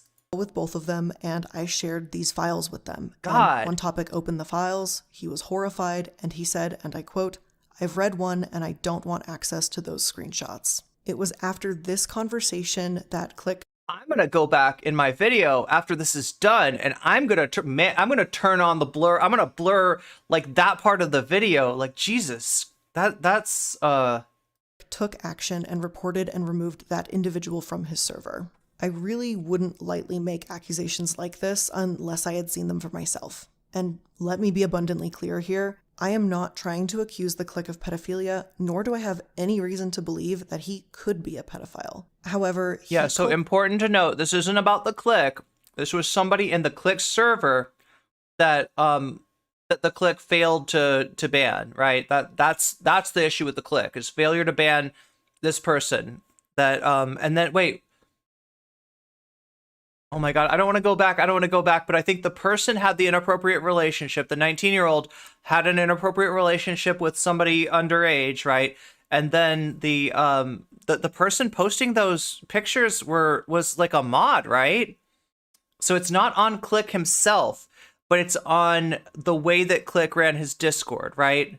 That was, you know, yeah, and like cultivated an environment that was God. a breeding ground for inappropriate behavior with minors to occur, and that's exactly what happened. Having our shared moderators approach me in my server about this very serious situation in his server was extremely uncomfortable, but something the moderation team felt needed action that was not being taken. Furthermore, referring to these shared moderators that we had, yeah, two different people, says Last of a Dying Breed, yeah. as spies, as he said on Twitter, it only dismisses the fact that he allowed this sexually explicit language to occur around minors. He referred to them as spies, which only shows that he didn't really see any issue with the state of his server. Mark, I'm going to address you directly here.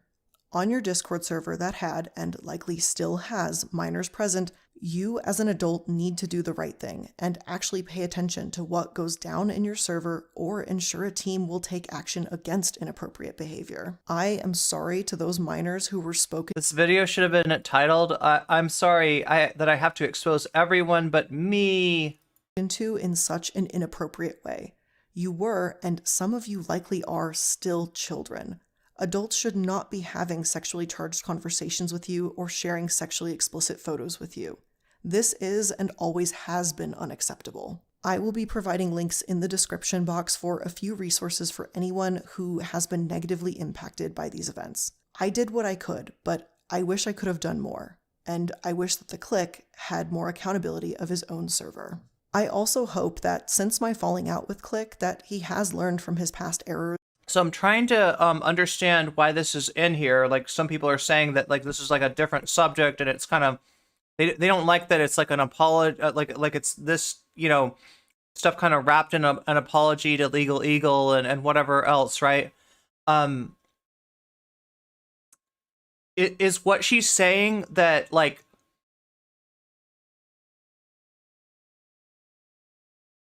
her problem with Click wasn't the old stuff from 2009, it was stuff like this that happened more recently. I guess that's why this is here, right? Click put it in his thread. Okay, so yeah, Click talked about. Wait, did Click talk about this in it? The spies in the Discord server. That's what the spies in the. Oh my god. Okay, well that like. I'm looking at that in a new light now. Yeah. Okay, so this is like the spies in the Discord were mutual mods that were modding for both iIluminaughtii and Click, and they were the ones that approached iIluminaughtii and said, "Hey, did you know that this is going on?" And iIluminaughtii showing us what's going on. Okay, so and work to better himself. I hope that he and his current moderation team are holding themselves to a higher standard. The past 3 years have been challenging to all of us, and I think it's safe to say that living through a global pandemic has changed us in one way or another. Click, I hope you have learned to not tolerate such behavior in your server. I hope that you have learned from this and that you'll continue to strive to do better. I truly regret ever being friends with you. And I hope that I can finally close the door on that chapter in my life. I want nothing to do with you, and I can only hope that I will no longer be associated with you after all of this.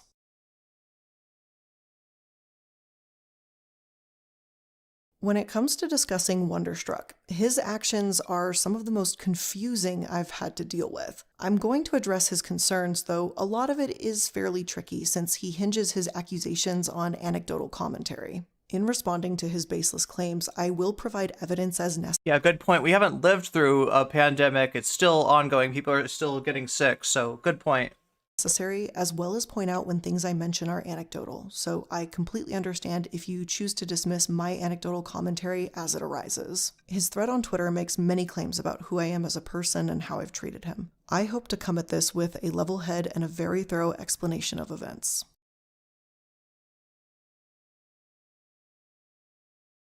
With that being said, let's start with Wonder's accusation of wage theft. That's a big one, and it's important. I talk often about how paying your people is important, so I know how ironic it must look to have that accusation thrown back at me. To begin, let me explain Wonder's employment history with me. During Sad Milk, all of us were contractors to that channel. We were paid as contractors so we could handle taxes in our respective countries on our own, as not all members were American citizens. As many of you are aware, video editing is largely considered gig work, and in the industry, most— Okay, so people are asking, like, who all these people are. These are all members of Sad Milk, right? Sad Milk is the channel that iIluminaughtii, The Click, Wonderstruck, and what's the, One Topic at a Time, all worked on, right? She's mentioning more people. I'm just listing the people that she's mentioned so far, right? So these are all people that worked on Sad Milk. So after the the accusations against Legal Eagle turned on iIluminaughtii, it was obvious that, like, Legal Eagle's team hadn't done anything wrong, and then H Bomber guy says, "Hey, what about your plagiarism?" Right? And shows that that video of hers and contrasts it with a documentary. Then a bunch of people from this Sad Milk collective, this collaboration, this channel with a bunch of people working together on it, popped up on Twitter and said, "I gotta talk about my experience with iIluminaughtii too. Now that we're talking about iIluminaughtii, right now that this is gonna get traction, people can listen. I want to say my piece about, like, what they feel was like mistreatment by iIluminaughtii, right? So The Click was one of those people. Wonderstruck YT is one of those people. I didn't see a clip. Did anybody see a thread from One Topic at a Time? They were part of the Sad Milk Collective. I don't know if they've made a Twitter post or spoken about Blair. Yeah. Yeah, Blair accused Legal Eagle's editors of trying to steal some basically transitions, some effects, I guess is the best way to describe it, to people who don't work on YouTube videos. Steal techniques, let's just say. from her editors, and Legal Eagle is like, I think you got us wrong. Like we didn't do anything wrong, and Blair has apologized. So the two people that have gotten apologies so far are Legal Eagle. Like Blair said that Legal Eagle didn't do anything wrong and apologized for making that accusation, and also felt bad about one topic at a time. That is who she said she snapped at. Folks are contractors and work on a variety of projects for different clients at the same time. During December 2020, like all of the members of SatMilk, Windows 98 power. Yeah, I mean, these are, yeah, and like, so Linked Bio is pointing out that these are not like complicated effects, or, you know, this is not technical wizardry. These are just really simple things like showing a paper rip to reveal, you know, some text, or showing like a document with highlighting going on it. So just really simple stuff that almost everybody uses on YouTube. So it's not something that you can really claim that was mine and you stole it and how dare you, right? That's Wonder was considered a contractor. On December 24th, 2020 at 5:39 a.m., I received a message from Wonder letting me know that he took a shot at reworking a video that had already been edited by a different contractor. I want to clarify. I did not ask him to do this. This was something he did of his own accord. I responded to him, letting him know that his edits would go live at 1 p.m. on December 24th, 2020. I don't want to claim to know what goes on in Wonder's personal life, but claiming that he missed Christmas with his brother and father, I just don't know how that's possible when the video was finalized early morning on Christmas Eve. And Wonder, I do want to thank you again, as I previously had verbally done so, for editing that video. It was great to have a video go live the day before Christmas. As for his claim that he didn't get paid for his work for more than half a month, I would like to let everyone know that So just to go over Wonder, Wonder was the one member of the team. They were all responsible for paying for editing for the projects that they were doing, right? So they had to show up, record their pieces, and then pay the editors, right? That was the responsibility of being part of SatMilk. Wonder did not have the financial resources, was not in a good place to be able to do that. So instead of contributing that way, Wonder was offered the opportunity to do some editing themselves. And that's, so in other words, Wonder did editing for the project, and then their portion that they owed for the editing, like you know, like basically that was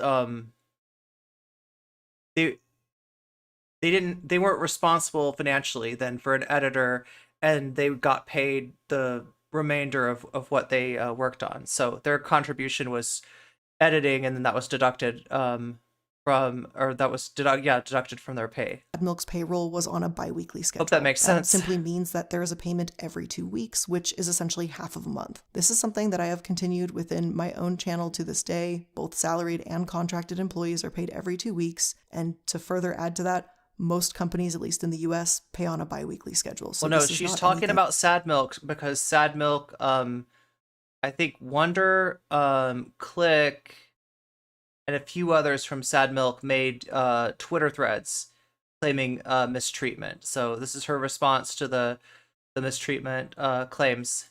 Unusual or uncommon. To continue the discussion of his employment with me, I will have to give some much needed context. For this section, I will be providing screenshots where applicable, but some of this is anecdotal, as much of our conversations were either over voice calls or in person. Further corroboration of the anecdotal evidence will be provided in the Google Drive. Wonder and I were still friends throughout the end of SatMilk in 2020 as well as into 2021. During this time, he would often tell both Oz Media and myself how living in Austin, Texas was a nightmare for him. He would often complain about his roommates being terrible people, his friends being mostly terrible people and unmotivated to do well in life, and how his car was always breaking down and how his channel was not going in the direction he wanted. And then he talked about that last bit of family that he had moving away, and he was essentially alone. I won't speak on behalf of Oz, but I know I was moved by Wonder's stories. Without going into personal details, I was pretty horrified by what he had explained happened in his past. I was saddened by how he constantly talked about how bad his life was and how he felt like a failure.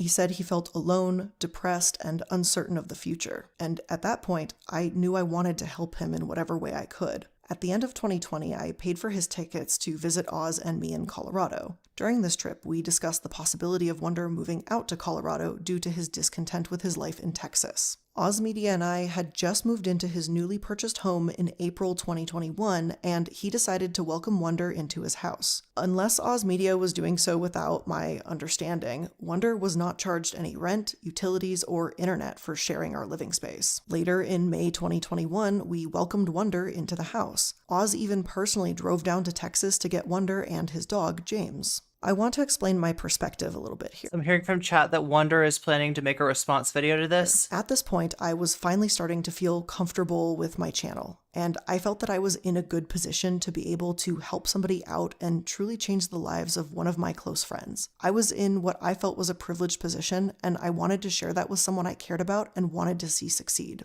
With that in mind, I decided to hire Wonder to do some editing work for my channel. And now we can get back to the continuation of The Click is going to make one too. discussing Wonder's employment. Wonder was hired on June 7th, 2021, and was salaried at $50,000 a year. If it comes out, you're talking about the response videos, Shakespeare? Are we going to watch the response videos of the Sad Milk members? To be frank, I just really wanted him to have an easier job so that he I do want to at least watch some of the videos going over this from a perspective other than Blair's after this, right? Because, I mean, we haven't really talked... Okay, so let me reframe.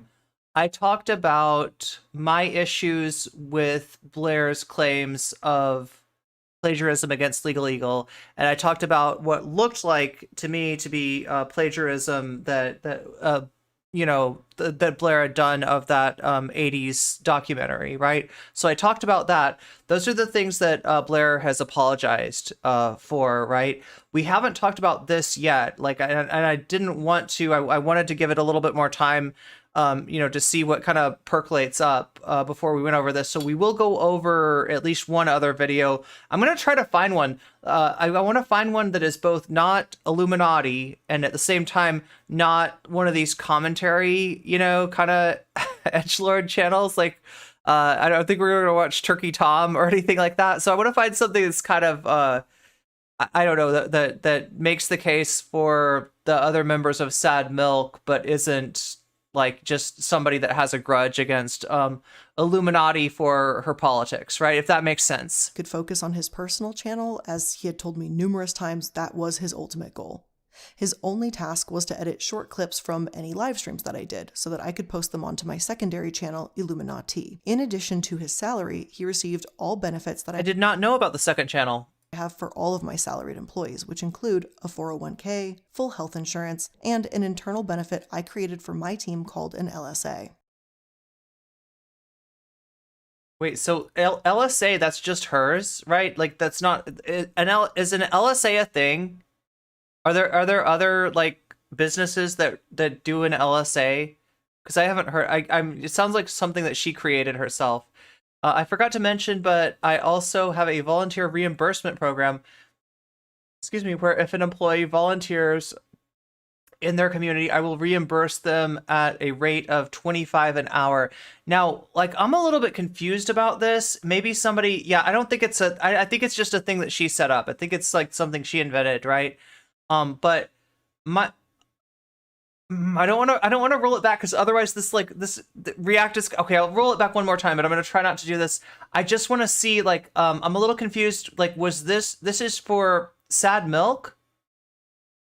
That this, that all the art, is she talking about the benefits for working? No, iIluminaughtii. So that's the iIluminaughtii channel, right? That's not that. So she's talking about her current, the way that she currently pays employees. Because she does hire a lot of editors and a lot of researchers, right? I know that she's got a pretty big staff working for her. I had just moved into his newly purchased home in April 2021, and he decided to welcome Wonder into his house. Unless Oz So this is Oz. Oz purchased a home. Oz said, "Come and live with me." Wonder, what was her name? Wonder, YT. Was doing so without my understanding. Wonder was not charged any rent, utilities, or internet for sharing our living space. Later in May 2021, we welcomed Wonder into the house. Oz even personally drove down to Texas to get Wonder and his dog, James. I want to explain my perspective a little bit here. At this point, This is Oz Media that she's talking about. I was finally starting to feel comfortable with my channel, and I felt that I was in a good position to be able to I don't trust iiLluminaughtii. She doesn't sound like she's from Bavaria. help somebody out and truly change the lives of one of my close friends. I was in what I felt was a privileged position, and Lived in our house, so she lived with Oz then? Or is this... wanted to share that with someone I cared about and wanted to see succeed. With that in mind, I decided to hire Wonder to do some editing work for my channel, and now we can get back to the continuation of discussing Wonder's employment. Wonder was hired on June 7th, 2021, and was salaried at $50,000 a year. To be frank, I just really wanted him to have an easier job so that he could focus on his personal channel, as he had told me numerous times that was his ultimate goal. His only task was to edit short clips from any live streams that I did so that I could post them onto my secondary channel. So Annie's telling me Blair lived with Oz and Wonder moved in with him. Okay.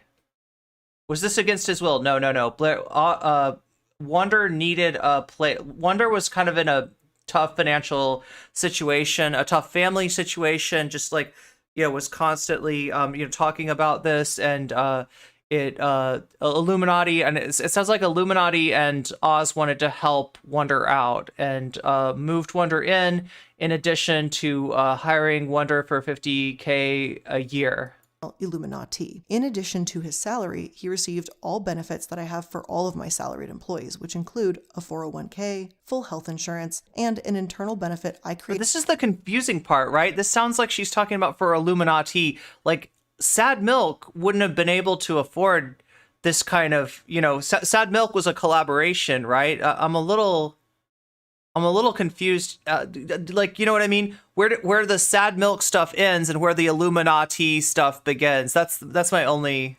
For my team called an LSA.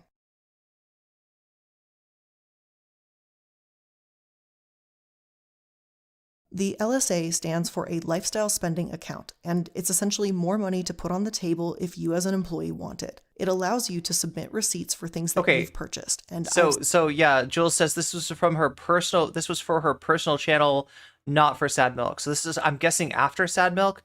She's acting like it's charity, but she's still profiting from his surplus labor. I hate when bosses act like they're doing workers a huge favor by just letting them work for wages, almost like bosses have an inherently adverse... Oh yeah, it's almost like there's a contradiction there. Do.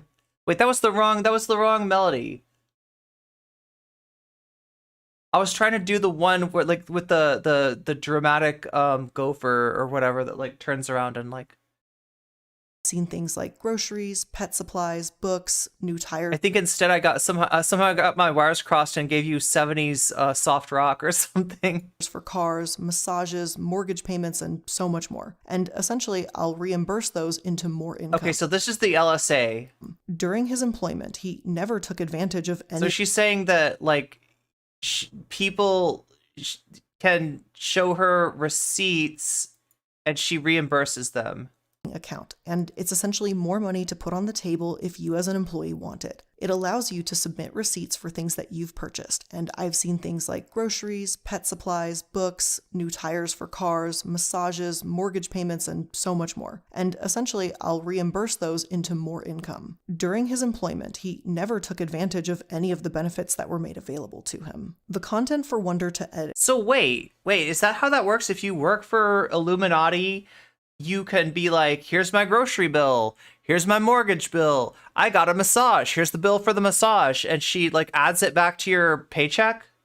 It was dependent on me being able to live stream. I know about like companies that do that, but... During this time, I unfortunately only had 2 streams for him to work on, which Wonder would have been able to produce Wait, she streams? About 4 videos from. Wonder did not meet the deadlines for either stream. Despite this, I kept him on payroll, I gave you a Beyonce song. Continued his pay, even though no work had ever She been is a completed. company. Oh yeah, that's right. Although It there said was it only did say LLC, so she is incorporated as an LLC. a minuscule amount of work for Wonder to do, he still managed to act up within company spaces. He made inappropriate comments on forms that were visible to other employees, he didn't complete tasks that were assigned to him, and he failed to follow company protocol. I have a strict policy regarding formal disciplines, and within his short time of working with me, he had already met the criteria for termination.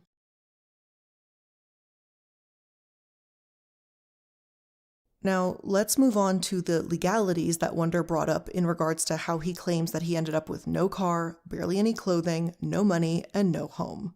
Which leads me to one of the stupidest mistakes of my life. After repeatedly hearing Wonder say how desperately he needed a car, and after believing what he said about how miserable he was, I decided to try and help my friend in a way that I now realize was pretty idiotic. I look back at this decision with regret and embarrassment.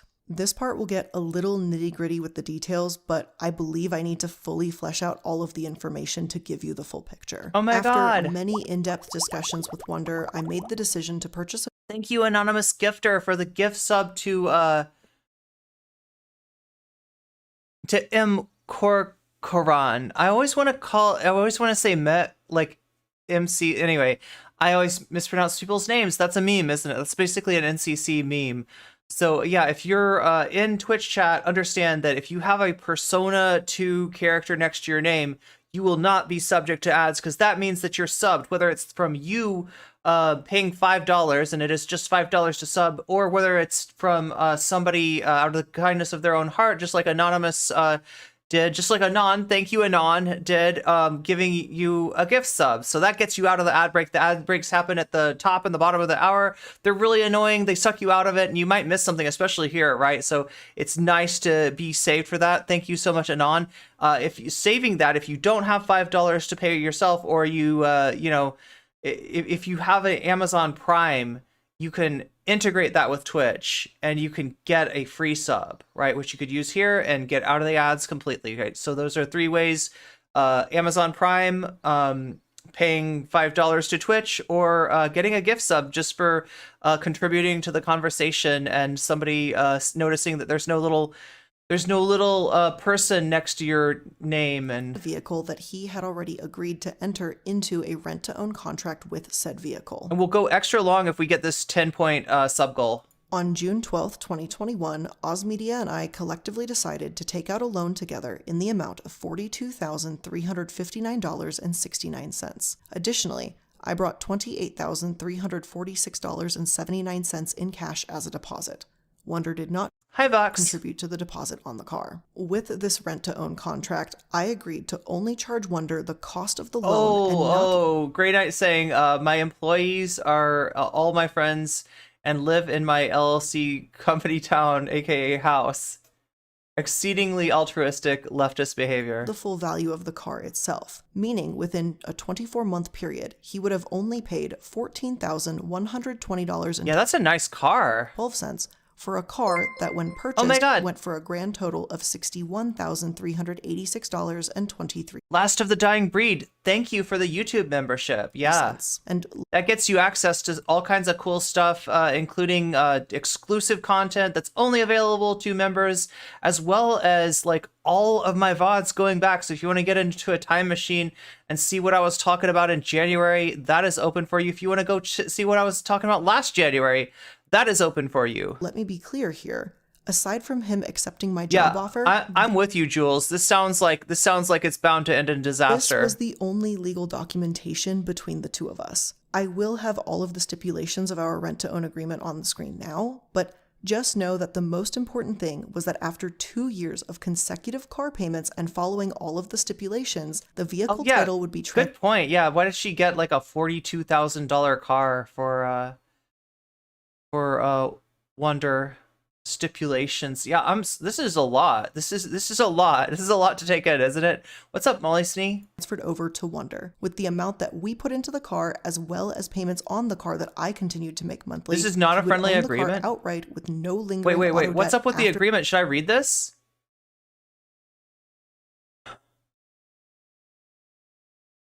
Wait, 24 consecutive payments on the vehicle, minimum 588. Wait, I don't understand.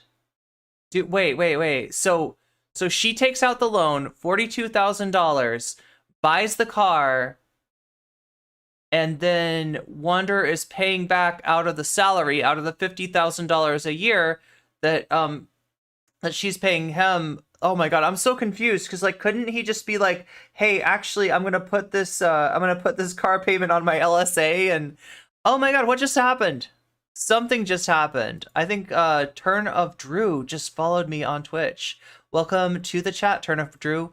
$600 a month is awfully expensive car for somebody on that salary. Yeah, and it's somebody who's trying to get their life together. I'm like so confused, right? If I was this person, I would not know what was going on. I'd just be like, wait, I get a car? Wait, 600, I got $5,000, $50,000 a year. I'm paying $600 a month for this car, but I got this LSA I can claim expenses on. I don't even know what this deal is. Like, I can't even, like, it's overwhelming, right? There's too many moving parts for me, especially if I'm trying to get my life together, right? Which I kind of am. Kind of in that boat right now. Some of you are kind of in that boat too, though, so I guess I'm okay. Okay, the vehicle will be registered and reside in blank county in Colorado for the duration of the rental period, so you can't take this car to a different county. Renter will maintain physical... Oh, wait, cannot take... Wait, why is that? Oh, this, like... Okay, because like, this is work, like, I mean... Obviously, Wonder's living with them, so it kind of makes sense. It kind of makes sense to, I believe that not all of these people should have worked with each other.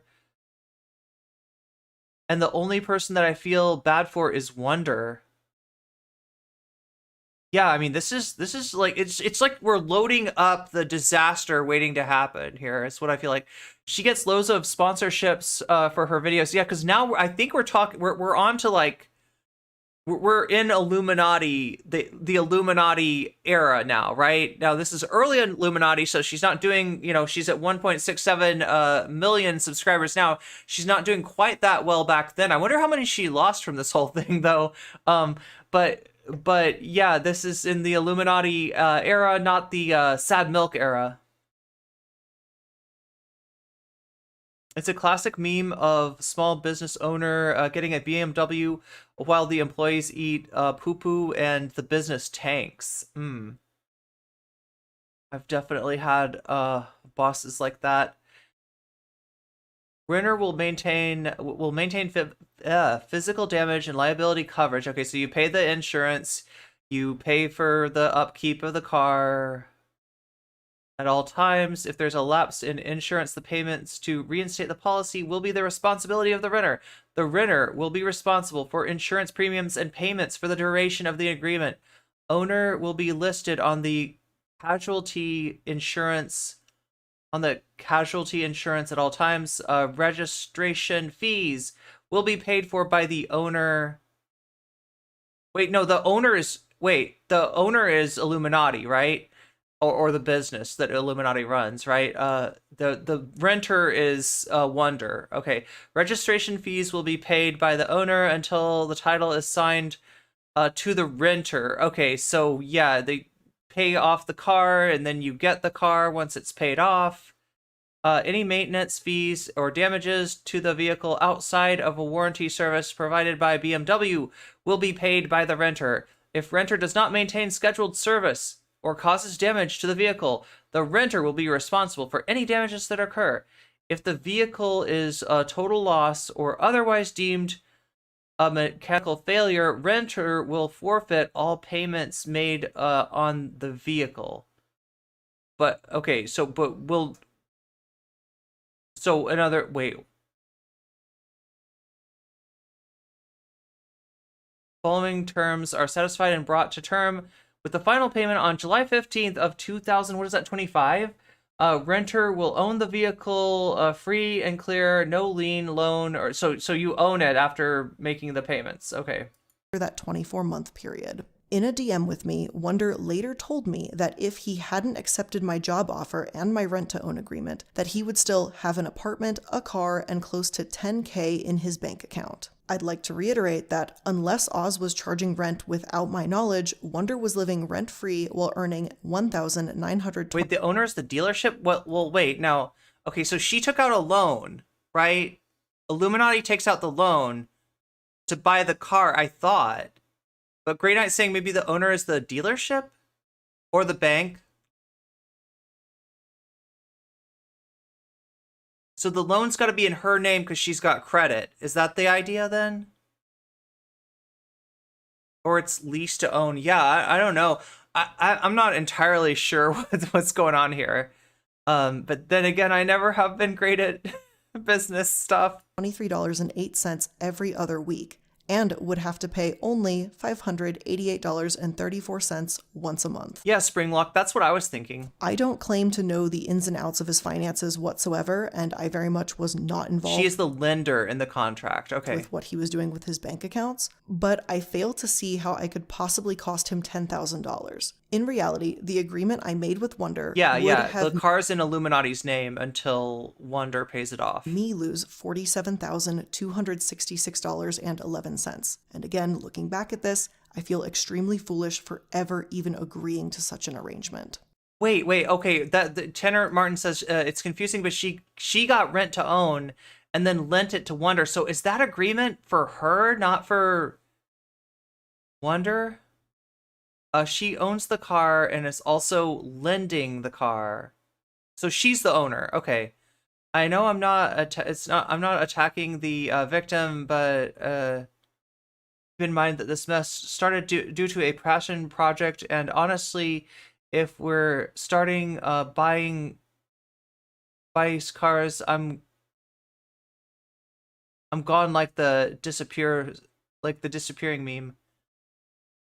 Their name, yeah, iIluminaughtii's name is on everything. Agreement she came up with is to rent to own to her employee. Yeah, 50K before taxes. I think she didn't say otherwise. So yeah, I guess it would have to be before taxes, right?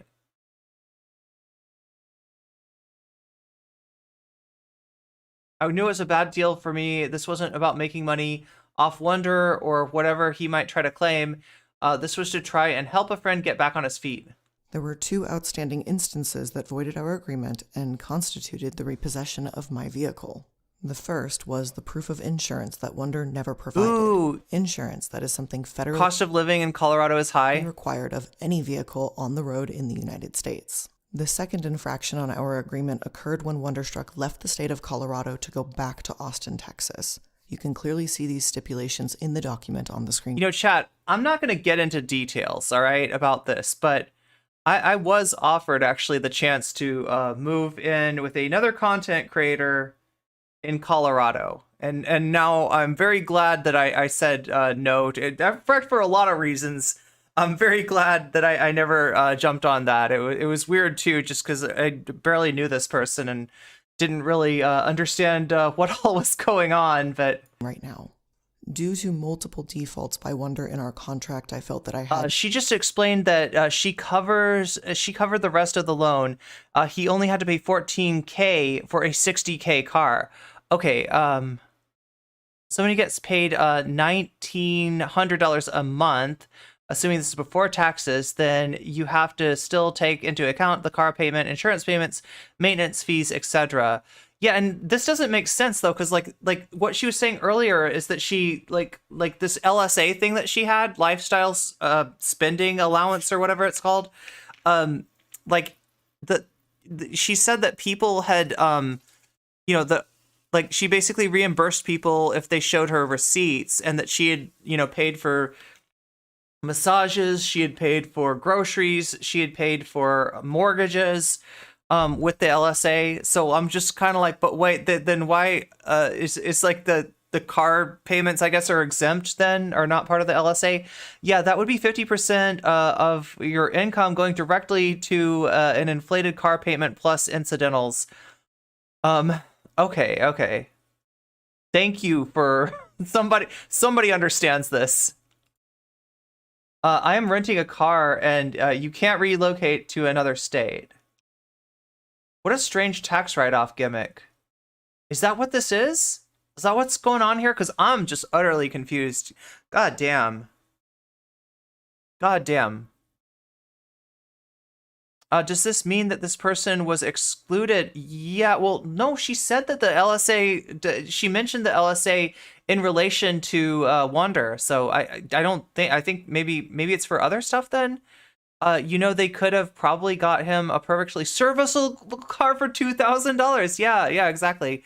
I think her point about the LSA was he didn't take advantage. That's true. Yeah, that was a weird thing. So she's got this LSA out there that's just basically like, hey, you know, if you have expenses, give me the receipts and I will reimburse you. Pretending to be rich. Okay. Oh, damn. Of course it's a tax write-off. I mean, if you say so, that's what's going on. God, I am just like, it's hard to wrap my mind around all this. It's hard to wrap my ADHD brain around all this. He could have put the cost of the car on an LSA. She mentioned, but yeah, that's what I thought too. When I heard her talking about the car expense, I was like, why? Yeah, that sounds like the kind of thing that she mentioned going on the LSA. Every LSA expense is a tax write-off for her. Oh, I see. She had the expenses. It's her car. He probably didn't take advantage if he thought he was going to, she'd have that to hold over him. We don't know how they decided to get, yeah, we really don't know that. She could have forced it, or Wonder could have asked for it. Yeah. No choice. Well, like, so we have heard that Wonder and the Click are planning to make videos on this, so maybe we'll know more soon. But to repossess the vehicle, which was my property because I am the What one is who up, owned Nabil? it. When I landed in Austin, Texas, I called the non-emergency Austin PD 311 number to explain the situation to them. I told them that I had all of my title documents on me, I had the extra key, I had my insurance cards for the vehicle, and I asked them how I should proceed. So Grey Knight's saying that this seems like the only logic for this whole LSA thing is a tax write-off. They told me they were unconcerned as I was well within my legal right to collect my own property. They furthermore offered me a police escort for the repossession if I wasn't able to collect the car on my own. So on July 29th, 2021, I was able to get a hold of my vehicle and I took back my property. I would like to take a moment to bring up the condition of the vehicle upon its repossession. Within 1 month of using the vehicle, the car was visibly soiled, trash was littered in the car, it contained dirty clothing which consisted of I think 2 pairs of dirty boxers and maybe 3 mismatched socks. There was also a huge crack that went across most of the windshield, and for some reason the glove box compartment in the front passenger seat was somehow broken. The state of the vehicle was shocking, to be honest, but at this point I was just happy to have my car back and know that it couldn't be damaged any further. We're talking about someone vulnerable. By her own admission, he had to be helped back on his feet or whatever. Yeah, I mean, I'm just I would be completely confused by this whole arrangement, right? And how old was he too? Because I've seen, I actually didn't put pictures of Wonder on the thumbnail because the picture that I found was rather, looked like a, pretty young person.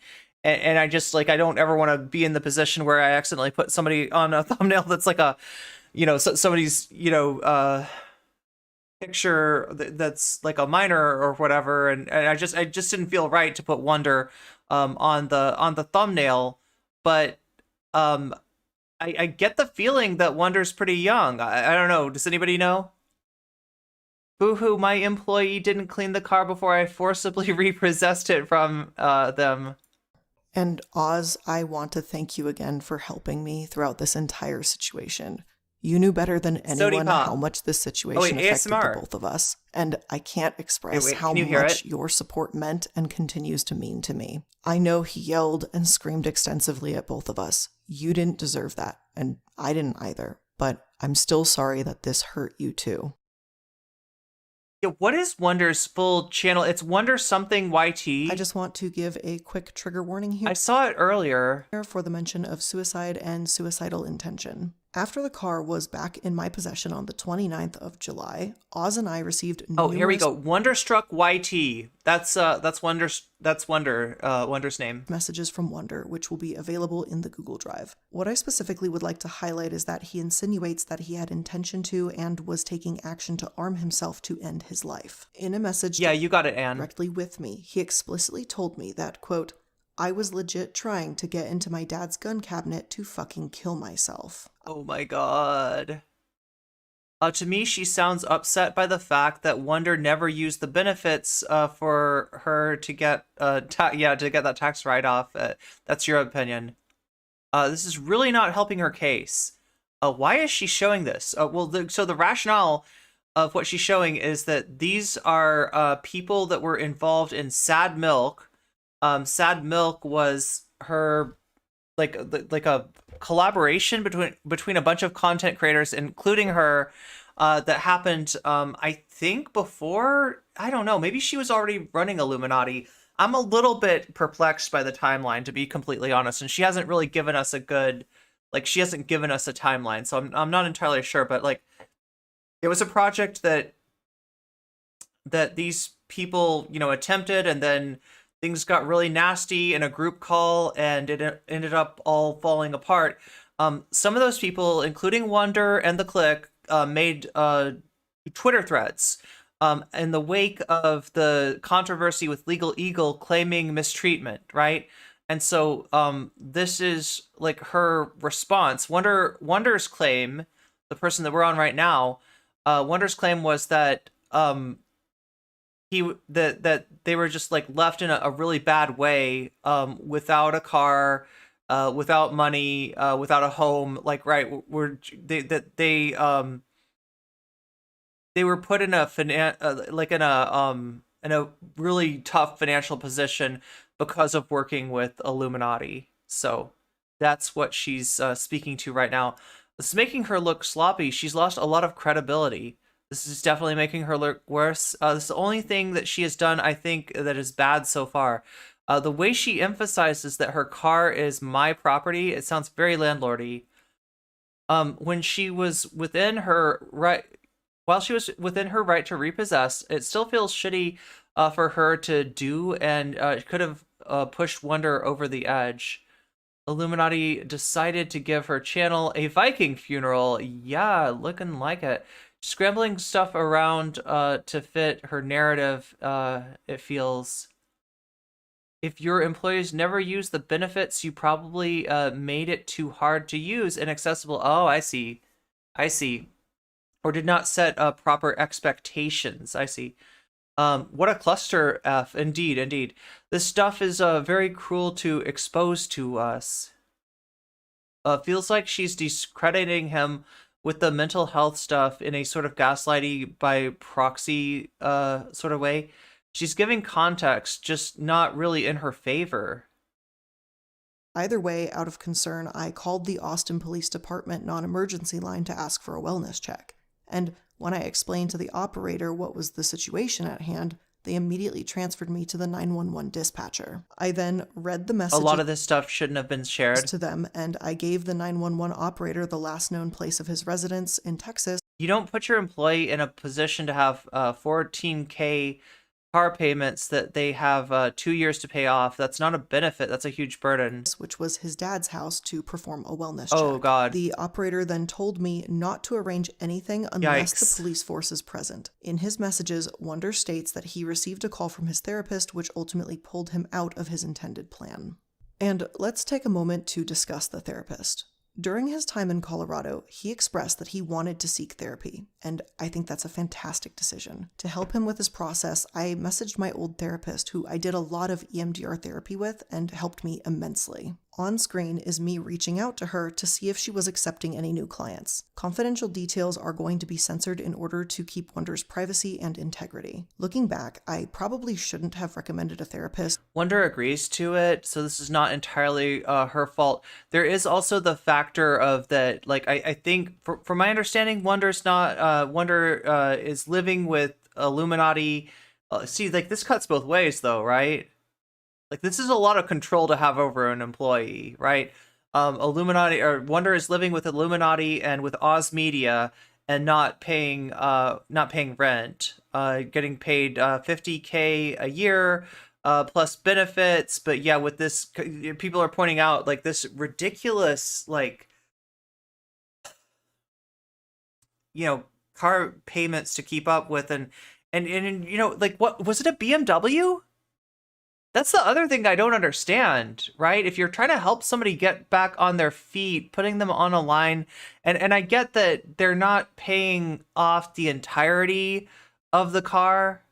I don't know. I'm a little confused. Honestly, a lot of this stuff goes over my head, but yeah, there's a lot that like, it's just like, I don't know how you would explain this away. Why? Yeah, more reasonable, right? If you want to help somebody get back on their feet, and you're not gonna just give them the car, then it makes sense. Even if you are, right? Because isn't a more expensive car? Well, no, wait. We're talking about like liability insurance. I guess it's not more for liability insurance, but it would be more if you wanted to get it insured, for more than just that. What kind of moron involves this kind of chaos into their life? No, he did not have to agree to a bad arrangement. If she paid him $1,900 a month, but expected him to pay 12, ooh, geez, that is, I didn't think of that, Shakespeare. See, there we go. You put it into terms that makes that, I can actually comprehend. Yeah, that does sound. Yeah, Justin is pointing out that we probably need more information. What's up, Geek Prime X? The more expensive, more expensive insurance, for sure. The insurance would cost more than, on a more expensive car. Well, is that true for liability, or is that true like only if you get like your car insured, where people in a bad situation aren't always able to say no? Yeah, I can relate to this. Like, this is way too relatable. This is way too relatable. And I am so glad that I did not take that opportunity that was offered to me. I was in a really tough situation myself, and God. Who was so life-changing for me to somebody else. Therapy. And it was this kind of thing where it was just like, you're come out and live with me in Colorado, and me and my partner will take care of everything for you. I don't know. I'm kind of glad that I didn't take this person up on that. Therapy is a continual journey. You can come in and out as needed. And unfortunately, after I recommended Wonder to this therapist, there began a conflict of interest, and I could no longer in good conscience see her for her services. Wonder, I am so incredibly sorry that I unintentionally created a conflict of interest between the two of us in regards to this therapist. I did not mean to make that an issue between us at all.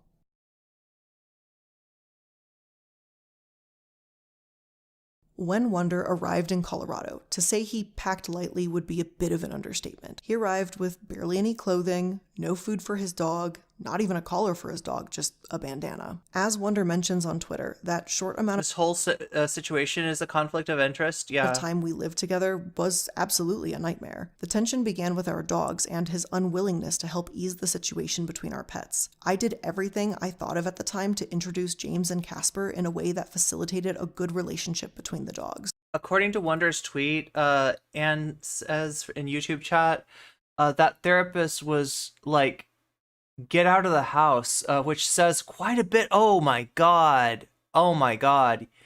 Yeah, that does say a lot about Illuminaughtii. And your little dog too. Oh no. What's wrong with a bandana? Doggo sounds fly. The dogs. Yeah, the dogs are becoming an issue too. Yeah. This part left a weird taste in my mouth. I am so confused. I am so totally. I mean, I don't know. What do you think, chat? What do you think what was Illuminaughtii going for? Like, am I the only one that this is just too much information to really process? Like, I'm trying to imagine what it was like for Wonder to process all of this, but like, I'm completely just, like, I feel like I've been hit by a big wave in the ocean, you know what I mean? And it's rolling me over and over. Like, this is like I just wiped out on a surfboard or something. Like, I'm lost in a lot of this, but it's a lot. Do you think that that's the idea though? Do you think she's purposefully like hitting us with too much to really be able to analyze in order to you know, kind of just like, I guess, you know, people that are, you know, fans are just going to be like, all right, sounds good to me. I don't know. We talk about Ben Shapiro doing this with his audience, right? Sometimes he purposefully uses like vocabulary that's just slightly out of their reach, where they can feel like they had like an intellectual experience, but they never fully grasp what he's actually saying, right? But they do learn to like parrot it back, and that makes them feel smart, right? And so he kind of takes them into his ideology without them a lot of times really understanding what they're what they're parroting back. I'm gonna watch this video when he gets to say, oh, watch his video. Yeah. Now that she said all of this, he'll be more free to talk about these contracts. That's right. He was worried about legality before. I don't know. The situation is a big bag full of misunderstandings. Yeah. Well, I mean, it's like very confusing. The comments on the video are very one-sided. Okay. Also, why would iIluminaughtii ever make such a contract if she had an LSA available to him? Yeah, this the contract reads like he couldn't have just the contract. Yeah, couldn't he have just put the payment on the car on the LSA? That's what I thought too. That was the first thing that I thought. I listened to this when I was setting up my AC unit, so I really wasn't paying close attention. And the second viewing with commentary helped me form a better grasp. Well, I'm glad it's helping you. I'm still a little lost on it. I do feel like I'm getting a lot of red flags. It's very sus, but it's a lot. It's a lot. I'm gonna have to watch it again almost, I think, to really understand everything that went on. I have no idea how right I'd be when I predicted this was a 42-minute emotional manipulation. What's up, Coffin Punk? Good to see you. They met on neutral ground at a dog park and only had supervised play at the house. Wonder did not want to facilitate the dog play, so this really only happened under mine and Oz's supervision. And when both myself and Oz would leave the house and Wonder would stay home, he has multiple times locked Casper away in an empty room while James got free roam over the entire house. Okay, so Casper is iIluminaughtii's dog, and then James is Wonder's dog? I don't want to claim that I'm any sort of dog specialist, but I do know that James... Now, I'm no expert on dogs, but... was the new dog in this house that Casper had already been living in. And dogs are territorial by nature, that this was Casper's house, and now suddenly he was being... Wait, Zara, are LSAs a thing? Like, she made it sound like she made that this was her invention, that the LSA is like a iIluminaughtii exclusive, right? LSAs typically, but Zara's acting, what Zara says makes me think that maybe that other people use them too. Typically wouldn't accommodate a car payment, and it would have limitations per period. Typically, this would be better applied as income for the employee. Oh, but there is a benefit to the employer. So we talked about the tax write-off benefit for employers. But also, think about this. Rather than a more straight-up arrangement of like, you know, you're in a bad place, let me, you know, give you money, or let me buy you a car, or this or that, right? It's harder for Wonder to really understand like everything that's going on when it's like okay, I'm gonna give you you know, you get the LSA, but you got this, and you know what I mean? It's like, it's not straightforward. You don't really see what you're signing on to, but the fact is you are living with your employer. You are locked into a lease that requires you to remain in the, you know, county of your employer, and you're locked into this car payment as well, right? Not repossessing the dog. Just tell me she didn't repossess the dog. Oh my God.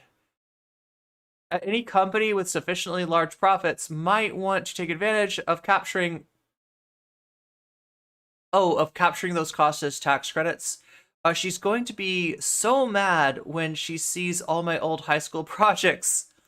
It reminds me of when I first signed up for my student loans when I was 18 years old. I didn't know much about anything. Yeah, and apparently those student loans, Biden's authorized, am I right about this? Biden's authorized repayment to start in September, right? So I am not looking forward to that. I'm not looking forward to that at all. The one good side is that I guess he hasn't funded the what is it called? The loan, like the people that come after you. he hasn't funded them that much. So, but yeah, those are, and like, maybe I'm wrong about this, but couldn't he have just like forgiven all student loans and not be in this place? Because like right now he's getting taken to court and it's gone up to the Supreme Court, and the little bit of like student loan forgiveness that he's done might get overturned, right? It seems like there would have been. Anyway, enough. We're not here to complain about Biden. Not today anyway. We have no idea about any behavior problem either dog has either. LSA was only up to, oh, okay, so it was a limited LSA of up to $1,000 a year. He could have, but he didn't. Yeah, that's what I thought. And it's like too late now, right? And we're talking about by executive order, and like, I guess, you know, if you were to ask him why he didn't, he'd say that like it's inappropriate to use an executive order to make that kind of unilateral decision or whatever. But yeah, he absolutely could have. She must have been making bank off her channel. Her problems, well, I mean, she does have a very successful channel. Her problems would be the tax burden of it, but if she could take on a bunch of her staff's costs as business expenses, oh, okay, I see how this works. Then Wonder could have only put 2 car payments on the LSA max. Oh, I see. So once it's, yeah, $1,000 a year. Okay. So that's just like stuff that comes up then, I guess, is the idea. This is an insane amount of priming the audience before she's actually mentioned what Wonder actually said about her. Well, like, no, she did. She talked about Wonder's tweet and basically here, I'll bring it up in the background. Additionally, James had multiple accidents in the home and Wonder would not clean them. This is the dog. It was Oz who ended up taking on that responsibility. During Wonder's stay in Colorado, his actions and inactions regarding the care of his dog James were a main cause of tension in the house. Not only did it seem like James was receiving inadequate care due to the lack of identification with a collar, lack of food, lack of toys, and more, but Wonder was unwilling to do his part as a pet owner to keep the peace between the dogs too. Wonder's lack of responsibility led to multiple incidents in addition to what I have previously mentioned. Firstly, James bit Casper, and bit his ear so hard that Casper bled. At this point, I took Casper to live with my sister as I no longer felt comfortable having Casper alone in the house with Wonder and James. I reached out to my good friend who's also a dog trainer to see if he could help me with the situation. The second incident occurred on June 24th, 2021. On the night of the 23rd, Oz and Wonder went out together. I was exhausted, and so before they both left, I let them know that I was going to bed, which is exactly what I did. I was woken up at 2:30 in the morning by Oz because Wonder was panicking because James was gone. Wonder admitted that he took James outside to go potty, then having forgotten he had done so, he left James outside while Wonder left the house with Oz. That means that he left his own dog outside unsupervised for hours on end in the middle of the night. If I was aware that James was outside unsupervised, I would have done everything to ensure his safety and brought him back inside. There was unfortunately nothing I could do. Okay, so here's the Wonder thread, right? Oh, so this was in the quote tweets. I was looking for it in the comments. Oh my gosh, I was thinking it might be in the comments of this. No, it was a quote retweet of the click. Forgive me for this being scattered emotions, and also this is Wonder's side of the story. Gotta love him. A sad milk thread. After being threatened with a breach of speaking out, I can confirm that the behavior Blair exhibits is entirely accurate here. I'm aware of the bridges I burned, and I remain where I am. After Sad Milk split, it was a consistent negative echo chamber that I took part in. Regardless, I used to edit for Sad Milk. Blair made no effort to take directions. She made everything about herself. Sad Milk, at the time, was the nearest thing to a family I had, which sounds pathetic, but the content creator space is a very isolating one. Yeah. The amount of hours I would spend online making drafts, editor tutorials for new hires. Oh my god, I gotta make a style guide for my editing. Staying up, trying to get some editing in if editors were short. The reason that people do that, right, is so that it has some uniformity, right? If Wonder's doing the editing and they're bringing new editors on, there's a necessity for Wonder to kind of describe, like, here's how I do a video. These are like the standards, and give them like a basic template. And the idea is they learn to do videos on the template, and it feels like a Illuminaughtii video. It feels like the videos that Wonder's made for Illuminaughtii. And then once they're, once they've gotten that down, then they can kind of branch out and do their own thing, and develop their own style, right? So they're not locked to that forever, but like you do something like a style guide for uniformity. This is like something that I'll have to do at some point. Staying up, yeah, things go right for me, right? If we keep growing, knock on wood. Staying up, trying to get some editing in if editors were shorthanded. I missed Christmas. Okay, so there's the one, claim. I missed Christmas with my brother and father fixing the mistakes of the editor she hired, and I didn't even get a thank you. It took me more than a half a month to get paid.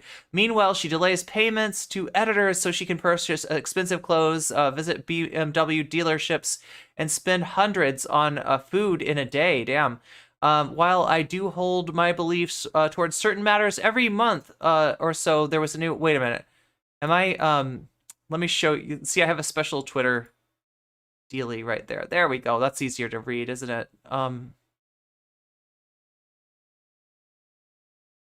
Every month or so, there was a new villain of the week, and they would 1 second be a normal person in our lives, and the next second, suddenly a hidden monster, though you've guessed it, Blair's... through Blair's mouth. Okay, so to say Sad Milk split on creative differences is a joke. It's a flat-out lie. Again, I'm aware of the bridges burned, but I can confirm that call took place where she screamed, cursed, and had meltdowns towards this is the click, and one topic at a time. And it was a train wreck. By the way, thank you for the follow, Magnum Ice Cream Bar. Thank you for the follow. And Turn of the Drew, I don't know if I thanked you for following, but thank you as well. It was supposed to be a fun group project, and we had become profitable, even to a small extent. Blair wanted creative lead, and went from doing fun creative topics more in line with Reddit. We would, yeah, because that's what Sad Milk was, kind of like a Reddit, they would cover Reddit threads and stuff like that. We would cover on our own channel to doing unenthusiastic view content. Okay, so not happy with the working for the algorithm rather than doing what you love, or the content that you feel passionate about. Blair took control and wouldn't listen to how the videos should be made. So we got hyper loud music with childlike sprites painted with an adult humor, which was just made me part of being Sad Milk humiliating. So not a fan of the sort of branding and the aesthetic that was that Blair settled on. My friends and I would watch Sad Milk and laugh not at the content but at how awful it had become, not due to anyone not being entertaining, but the lack of quality control. Yeah, you can see that sort of in Illuminautti's content sometimes too. As an editor, it was an editorial nightmare. It's why, in part, I stopped editing, because my really well-made content got roped into that by proxy. Blair did not care. It was hers, and anyone who dared to try and take the reins was a threat.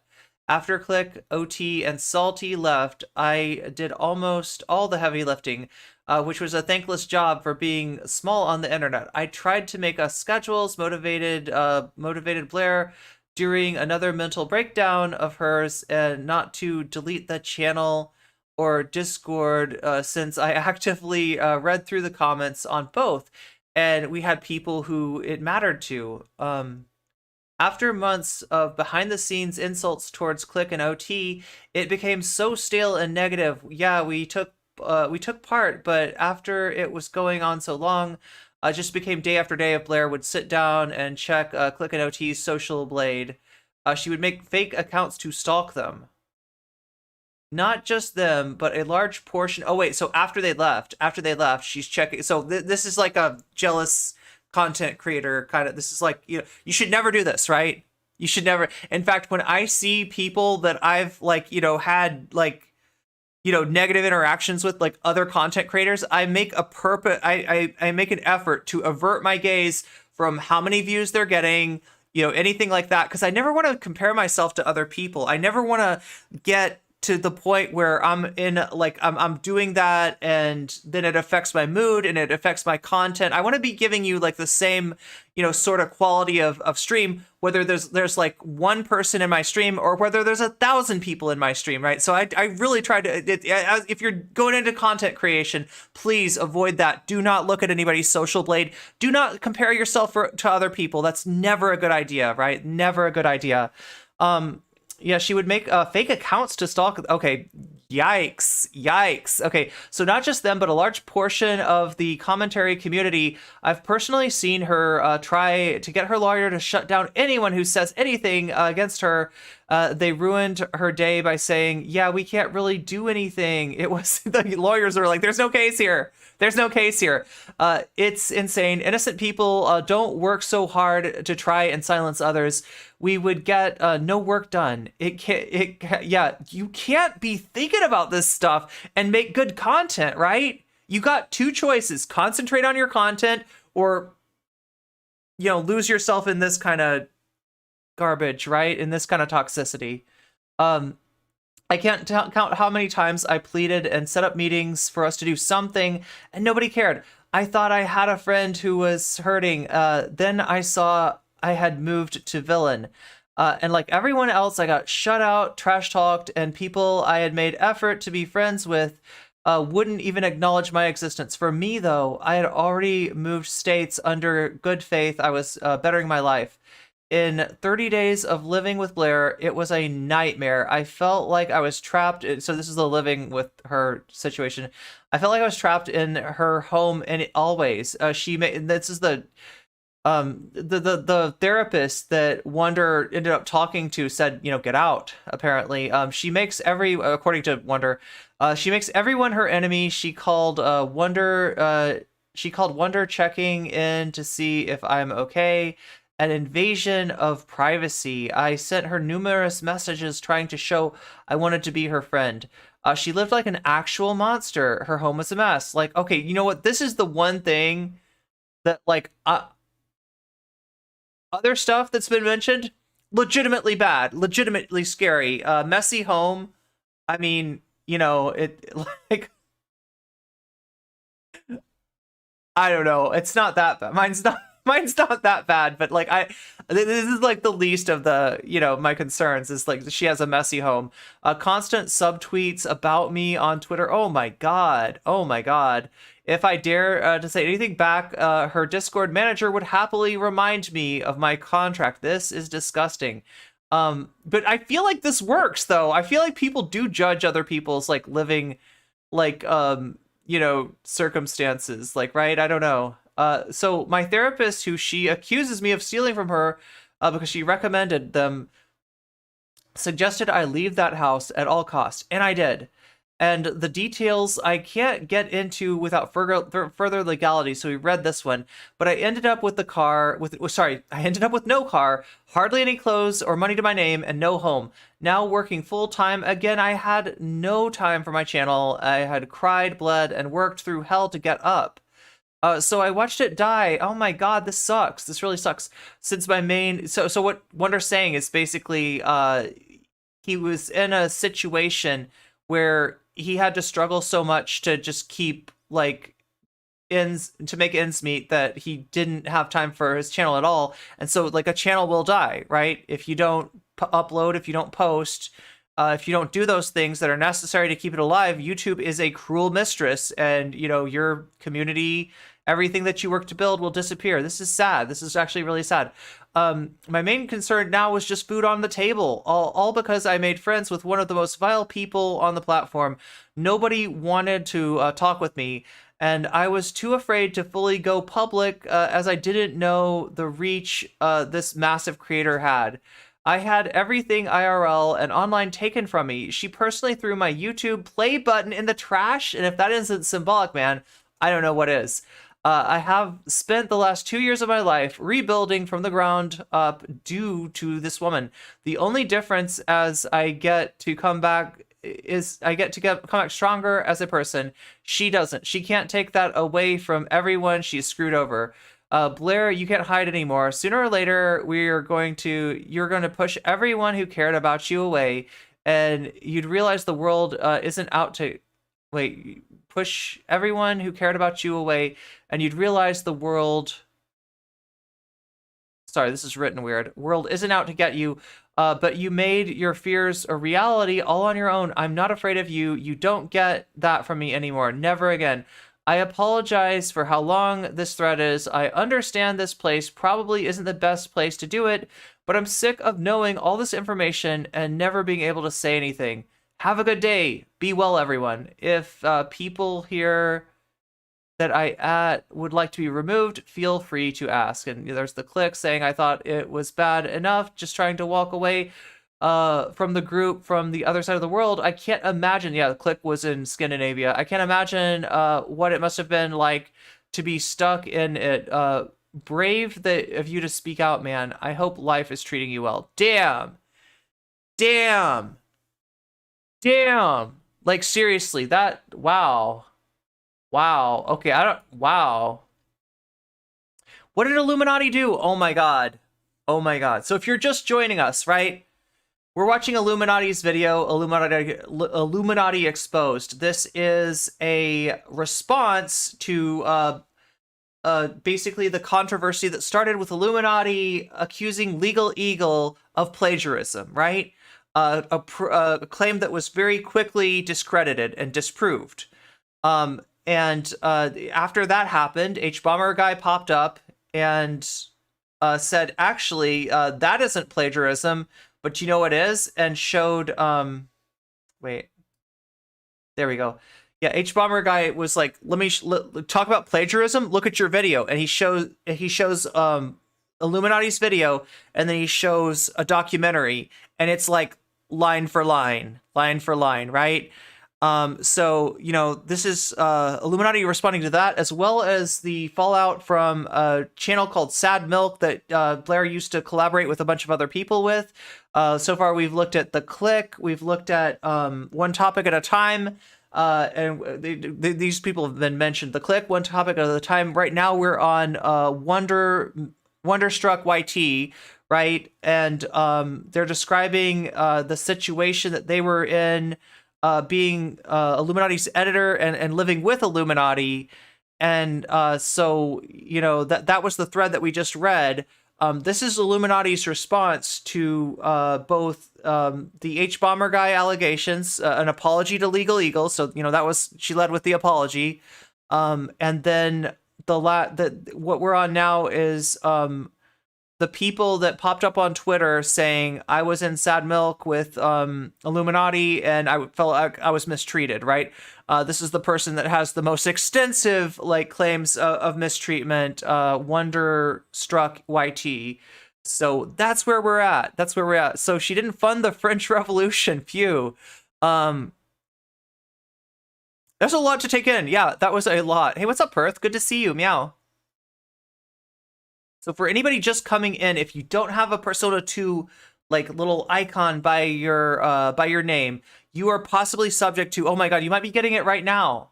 Right? There's an ad break that comes every 30 minutes, right? And it's vicious. It's like it's a long ad break. It takes you out of whatever I'm talking about, whatever I'm reacting to, and it's annoying. So there's ways to get out of it, right? If you have $5, you can pay Twitch $5 for a sub. That will get you out of it. That's, you know, the quickest way. But I understand not everybody has money to burn. Not everybody has money to spend. So, you know, I don't want you to feel like obliged to do that just to stay here and enjoy the content, right? Because there are other ways, right? If you have an Amazon Prime, you can hook that Amazon Prime up to Twitch and you can get a free sub. And, you know, I appreciate Amazon Primes almost more than other subs because even though you're not paying any money for them, you've only got one of them. And if you park it here, that really means something to me, right? And then the last thing is just to keep on like commenting, making good contributions, and you will in all likelihood get noticed by somebody giving gift subs who out of the kindness of their own heart will put a little Persona 2 like icon next to your name and get you out of the ad break. So those are the ways that we avoid the ad break. Hopefully I didn't say that during the ad break, because that would be not only super ironic but also kind of useless, because you'd be, you wouldn't be able to hear what I just said. But yeah, that's my spiel. Let's get back to the content. We got a little bit of this to go over, and then I'm going to try to watch one video that is not from Illuminautti's perspective, so that we're getting, a different perspective on all this that's gone on. It sounds like the Click and Wonderstruck YT are going to make videos in response to this, but a lot of people have been making videos on this, so I'm going to try to find one that's good. As I was already downstairs in my room sleeping by the time this was all unfolding. When I was woken up by Oz, I got on the Nextdoor app and I immediately made a post to try and locate James. I got a response around 10 a.m. the next day with a call from someone who had thankfully located James. Oh, thank you, Springlock. Only evidence I have of this series of events is photos of James that Wonder sent to me at 3:05 in the morning on June 24th, because I needed some photos to post on Nextdoor. As for the photo that Wonder posted claiming that I live in a hoarder home, I want to clarify that, as previously stated, Oz and I had only started moving into the home around mid-April 2021. I still had my room from a shared lease with multiple roommates until June 1st. During Wonder's stay, I was still in the process of moving in and unpacking. Furthermore, the photo he shows is a photo of a room that wasn't lived in by anyone in the house, and it was being used— Yeah, wait, so she's saying Nextdoor, right? Nextdoor is that app? Is it? She sounds very much holier than thou. That's like it's like an app that, what does it do? It like shows you, isn't it kind of like Neighbors sort of? I got banned from there. I'll tell you the story sometime. That sounds like an interesting story. Can somebody remind me? It's like a neighborhood app that, like, do people like, it's got a bad reputation too. It's like a neighborhood gossip app. Okay, that's what I thought. It's like a neighborhood watch, but it's supposed to be a neighborhood watch, but in function it sometimes serves as a neighborhood gossip kind of thing.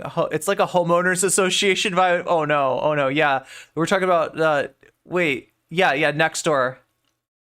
As a temporary storage and unpacking site while everyone was moving in. To further exemplify this, I would like to show you some photos I have of Casper in my room from that same time. And I would like— Also, if Illuminaughtii lived like that, okay, compared to everything else that's being alleged, I am gonna judge Illuminaughtii like not at all for that, right? You have a messy room, okay? If that was literally Illuminautti's room, like, I don't know, maybe other people care. I wouldn't care. I wouldn't care, right? That's not something that I judge people for. I judge people with how they treat other people, right? That's my issue. to highlight it's actually kind of cute. I feel this is very nitpicky, but because this was brought up in such a manner, I feel that this is kind of the way to dispel this. And again, normally I wouldn't point out small things like this, but I really feel as I need to. If you go ahead and look at the sheets on the bed, it's not the same ones as the one that are on the floor in the photo he took at the time. Wait, is that one of their dogs? Colorado is still very cold in April, and I had a full goose down comforter on the bed. You can't see the video. Wait, what's going on with the video? What? You can't see the video. Anybody having... That's Casper. Okay, so Casper is... Wait, I'm trying to remember. There's James and there's Casper, right? It just wasn't showing up right then? Okay, cool. Yeah. Yeah, because it kind of looks like... I don't know. It looks like a Twitter thread, kind of. That's her dog. Okay, yeah. James is Wonderstruck's dog. And as you can see with photos of literally... Yeah, finally you can fight with your neighbors without leaving the bed. Next door is where buddy bodies... Oh, like busybodies go when everybody IRL isn't available? Casper's Instagram with the tag... I got you, screen name. ...dates on it below as well. I understand. You can see that my bed... Welcome to the chat. Albeit a bit gaudy, has a silver headboard with little, like, you know, little crystals and mirrors and silver tuffeting. I feel the need to point out these minor details since the... I don't think you need to defend yourself about having a messy house, right? There are so many things that are... I don't know, am I wrong? Like, maybe I'm wrong. Maybe people really do judge that. Like, but yeah, like of all the things to defend yourself over, this is the one that I feel like is least like necessary. Out of context photos of the Thank you for the follow, by the way. house being moved into are being used as a way to show that I'm a supposed monster and that, quote, That's the weirdest thing, is that like there's other things that you've talked about that do sound monstrous, that do sound horrible if true, right? And then this is the one where you're like, this is a monster right here. Look at this. home is a mess, like hoarders bad. And just, what was the point of this? I mean, I've had dorm rooms that look maybe close to that bad. Why would you even bother posting something like this except to humiliate me? This was a room that we told you we were using to move, and we let you know it was off limits to you. That photo alone shows your consistent lack of respect for Oz's and my boundaries. And Wonder, I am sorry that I was ever friends with you. Yeah, I've seen hoarder houses before. Like when you're talking about like legitimate like hoarding situations, you're talking about boxes stacked and like, you know, maybe there's like little like there's little walkways where you can kind of like you can turn on your side and kind of like, you know, inch through there, like right, like you know, I mean, there's a lot worse. Like I've seen a lot worse on hoarders. My short involvement in your life clearly caused you. I don't think Blair is Hawaiian. Well, she's talking about Colorado here, like that this was where she lived at the time. I don't know where she lives now. So much harm and emotional distress, and I never want that for any of my friends, past or present. And for that, I again want to apologize. I hope you find peace. Oh my god. Okay, so here's Oz Media. This final section and this final person will be the You're hardest off work and for it's me to address, Friday! so I plan on keeping this brief. Oz, you were right. I am afraid of looking stupid and weak online, and yet I am. I'm sorry, where are my manners? Happy Friday, everyone, if you're done with your week. Some of you, it may not be Friday for you. I know everybody works different schedules, but if it is Friday, happy Friday. If it is a legit Friday, you know what I mean? If this is the end of your work week, happy Friday. Those things right now. You've been with me through a lot of really intense and personal situations in my life. You were there throughout the entire process of my mom's cancer diagnosis, her various treatments, and hospitalizations. And I know there were many times when I had to run out the door suddenly because there was a crash cart in her room and they didn't know if she was going to make it. And you said you'd stay at the house and watch Casper so I could go to my mom. You were there for Casper's various hospitalizations when he would get sick throughout the years, and you helped me through a very difficult surgery recovery. I just want to say thank you for always being my support through all of my ups and downs. I know that a lot of these personal situations in my life left me very thin and sometimes irritable, and I want to say thank you for supporting me through it and talking me through some really hard times. Your support and your friendship. Yeah, I don't know. She doesn't say so, right? She doesn't. If there's any relationship with Oz beyond roommate, like she hasn't said so, or if there was.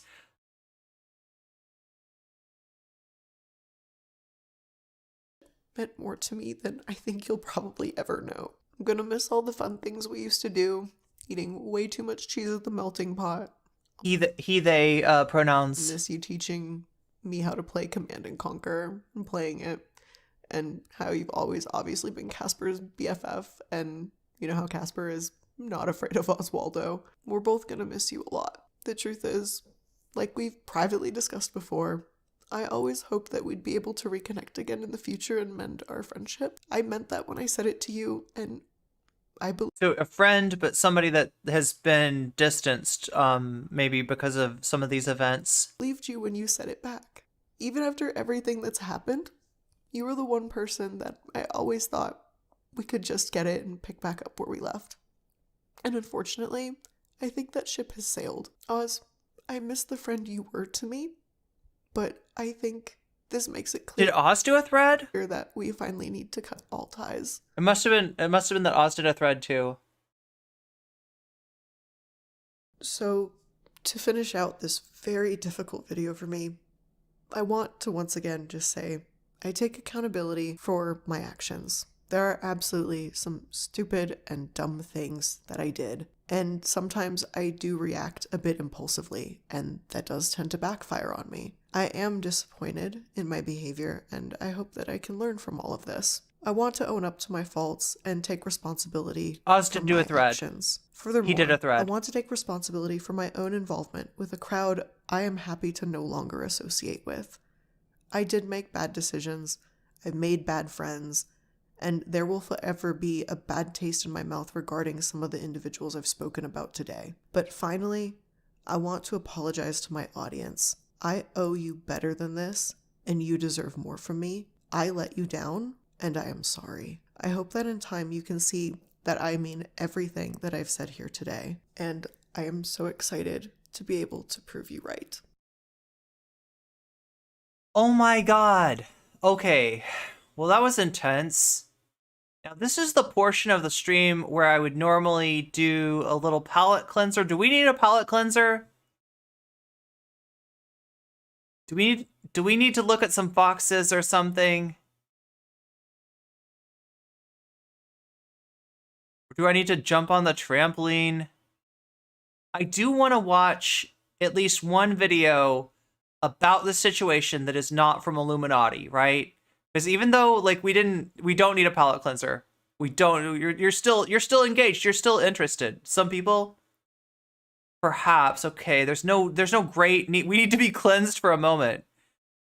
What is the cleansing content that I need to? Oh my God, Yolkio, thank you for the biddies. Meow, meow, meow, meow. The problem is she's a business owner. That's the root cause. But I also think she's being singled out as worse than other business owners because she's a woman. She never showed it. Oz's thread is something. Okay, let's take a look at Oz's thread. Oz Media, right? On Twitter. On titter.com. I'm sorry, bad joke. Unlike Elon Musk, I do not have a 14-year-old's sense of humor. Let's take a look here, see if we can dig up Oz's thread. Oz Media. That just rolls off the tongue, though. Oz Media. There you are, Oz Media official. I found you. I feel like I haven't done usually I do a theme song for like everybody I cover, right? I didn't get one for iIluminaughtii though. I'll see if I can work on that.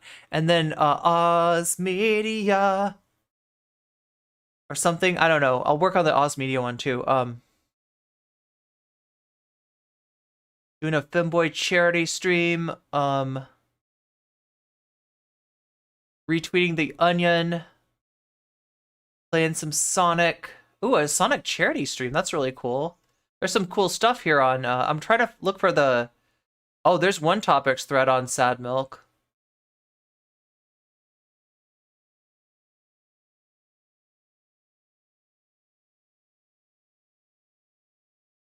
Here, I'm gonna grab this thread while I got it. One topic at a time. One topic at a time. We got one topic at a time. Okay, there's a theme song for you, one topic at a time. What else do we have? Okay, so there's retweeting Wonderstruck's thread. Okay, I think I found. Oh my god, this is a long thread. Get ready for this. Okay.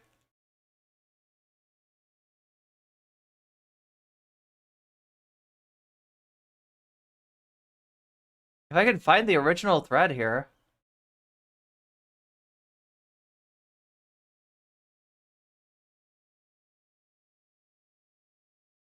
Oh my god, we got Furbies. There's so much cool stuff on Oz Media's channel. I'm finding pieces of the thread. I just need to find where it begins.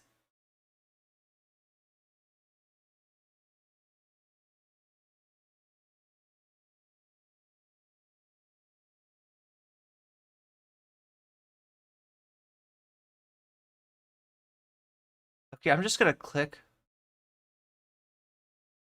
There we go. Scroll up. Oh my god, get ready for this.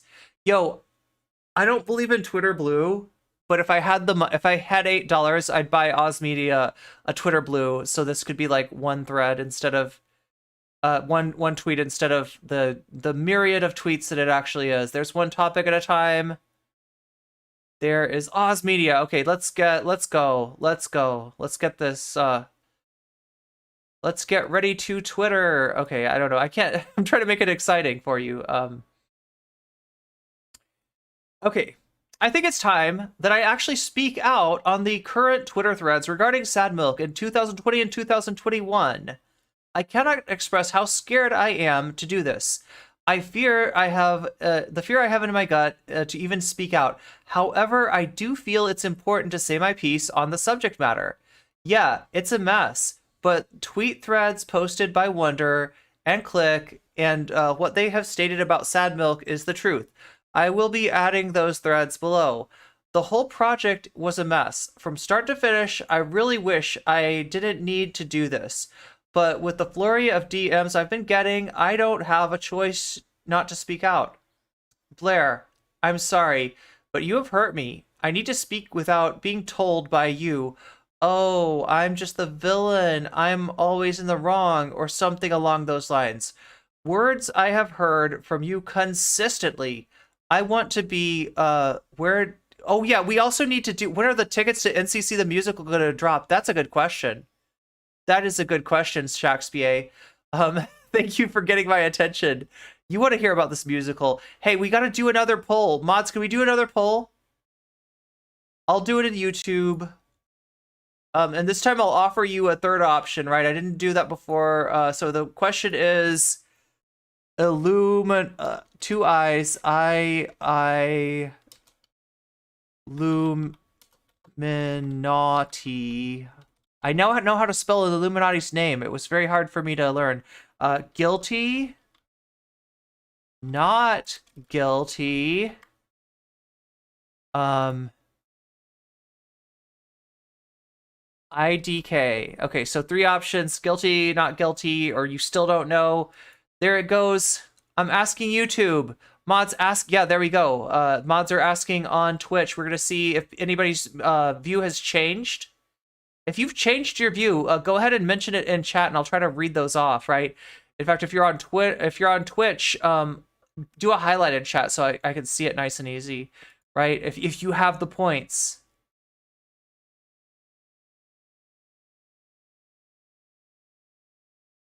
Okay, I'm gonna read the rest of this while you all vote. Right.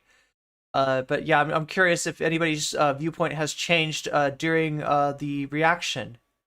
Okay, Blair, I'm sorry, but you've hurt me. I need to speak out without being told, oh, I'm just the villain, I'm always wrong, or something along those lines. Words I have heard from you consistently. Irene missed my hello message. Oh no, I missed your hello message. Meow, Dragon Princess, hello. How are you doing? And how is Neville? You want to make me bounce? Okay, well I probably need to. After this. So, wondering, what am I doing? What does that mean, make Irene bounce? I have a trampoline. I know how to use it. That's why I am a dangerous woman, because I'm proficient in jumping on the trampoline and shaking the camera and ruining the VOD by doing that. Okay, so yeah, let's jump on the trampoline while we do this. Oh, this is why I have the this is why I have this video. This window is usually set higher. Like that. There we go. Give me a little room to jump. Okay, so let me finish reading the Oz thread while I bounce on the trampoline. Okay, I need to be clear. My mind and conscience. I need to clear my mind and conscience after holding this for 2 years. Forgive me, but it's what needs to be done. When looking at the whole of the project, it was mostly controlled and run by Blair. So Oz is talking about Sad Milk there, the collab. Her main worry was that because of her, in her words, lack of personality, she felt as though her contributions to Sad Milk needed to be in the managerial bureaucracy behind the scenes to justify her presence. This led to a defensive approach when anyone would attempt to assist with the nitty-gritty behind the scenes, despite her claiming that no one wanted to help her. One of the factors she claimed to be the final nail in the coffin of Sad Milk. Blair was indeed the aggressor. She always has been. As an example of this behavior, look into the legal eagle situation. Blair has the habit of starting fights, but will almost never publicly apologize if proven wrong. She will instead hide behind a private apology. Probably that's what happened in this situation. From my perspective, act as though this makes everything better. After all, she would express to me that admitting error would only make her look stupid and weak. That's a very familiar sentiment. We've seen that before. Yeah, there's a lot of content creators out there that believe that. This was literally Vosh's advice to Keffels, right? And then we know how that turned out, right? This will be followed. Okay. Only makes her look stupid and weak. This will be followed by her blocking people on Twitter, silencing her detractors through YouTube channel bans, deleting comments, and putting her accounts on the down low to prevent interaction. For example, on Sad Milk, she would blacklist former collaborators from, so you can't see this yet, she would blacklist former collaborators from being mentioned, but manually approve hateful comments towards them, which in my opinion were specifically ones which instead praised her or reminded members, including me, praised her or the remaining members, including me. This was her MO. It has been for 4 years, the 4 years that I've known her. It actually perfectly ties into how we first met and began to be on speaking terms in April of 2019. Sad Milk was very much like this. At the first signs of dissonance, her response was to have me confront OT and click. I'm trying to remember. OT was one topic at a time. Okay, yeah. We're going to read one topic's thread after this, right? And click with the list of talking points in an attempt to show them just how wrong they were, which I accepted. This brings me to, well, me. What was missing from both Click and Wonder's threads is the fact that I acted as Blair's frontrunner. Anything Blair needed to say, it's complicated. Wow, it's complicated one. Okay, on Twitch. I'll read the YouTube one after this thread. This was actually a common factor in... Okay, so wait, sorry. Anything Blair needed to say went through me first. Essentially, I acted as a spokesman. This was actually a common factor in our relationship. I would always act as a filter to keep her out of the drama or from saying things which would be seen as offensive or kindle a larger fire. I stopped doing this in January. This does, so for instance, like the blow up during the group call, right? That kind of thing, I guess is what the reason that that Oz is acting like a spokesperson here. This does not excuse me from protecting her for this long, but it is the truth. I could take the approach and say I was manipulated, which perhaps I was, but I still knew what I was doing was wrong. I always did, and it always hurt. It left a huge black mark on my spirit and my ability to feel comfortable in my own skin. I had moved to Colorado, got a house, and lived with her at the time. She was in my life every day, and I would hear these theories and villainous explanations directed at anyone who had wronged her. It was hard to avoid, let alone not fall for them. I believed it was my responsibility to protect my friend from something that, in my view, was very clearly hurting her, something that I felt was eating at her and making her daily life worse. Things which in hindsight could only have, things which in hindsight could have been solved with a conversation, but she was unwilling. Instead, the conspiring, backstabbing, and rumor machine were put into full swing. I, much as Wonder and Salty, did Salty do a thread? Were forced by Blair to choose between her or Click and OT. Of course, I chose the person I lived with. What was I going to do? Move again? I mean, I could have. Once I chose my side, I was met with praise and adoration from her and her mod staff. At the time, I felt like I was making the right decision. Fuck, man. Boy, was I wrong. I've lost so many friends, isolated myself, and been at her side despite feeling like my connections to the world were being severed. I always acted as her talking piece, yelling at one topic to berating Click, and the other things I did in service for someone who at the time I believed every word of. I trusted Blair to hell and back and thought I was doing what I was doing was good. Thought I was doing good, sorry. I have learned since then, through both self-reflection and conversations with old friends, just how much I was unintentionally, hopefully, used. There of course is more, much more. More than I could ever hope to cram into this stupid effing Twitter thread, and I know I'm going to get angry DMs and phone calls that I know I'm going to get angry DMs and phone calls over. Blair, I need you to know that you hurt me more than you realize. I know that you're scanning this and having your team read over it, maybe even looking at sending me a legal threat as you parade around to do so. But I want you to apologize for once in your life and take accountability. Please, Blair. You would rather paint the world red than admit you have fault. So wait, is that's the end of the thread? Yeah, that is the Oz thread. 50% said it's complicated on Twitch. We've got 25 votes so far on YouTube. Should I tell you what's winning? 56% guilty. So I think we landed on 52% guilty, right? We've got a slight increase in people thinking that seeing, Illuminate, and I get that. Okay, like I get that I'm oversimplifying it, right?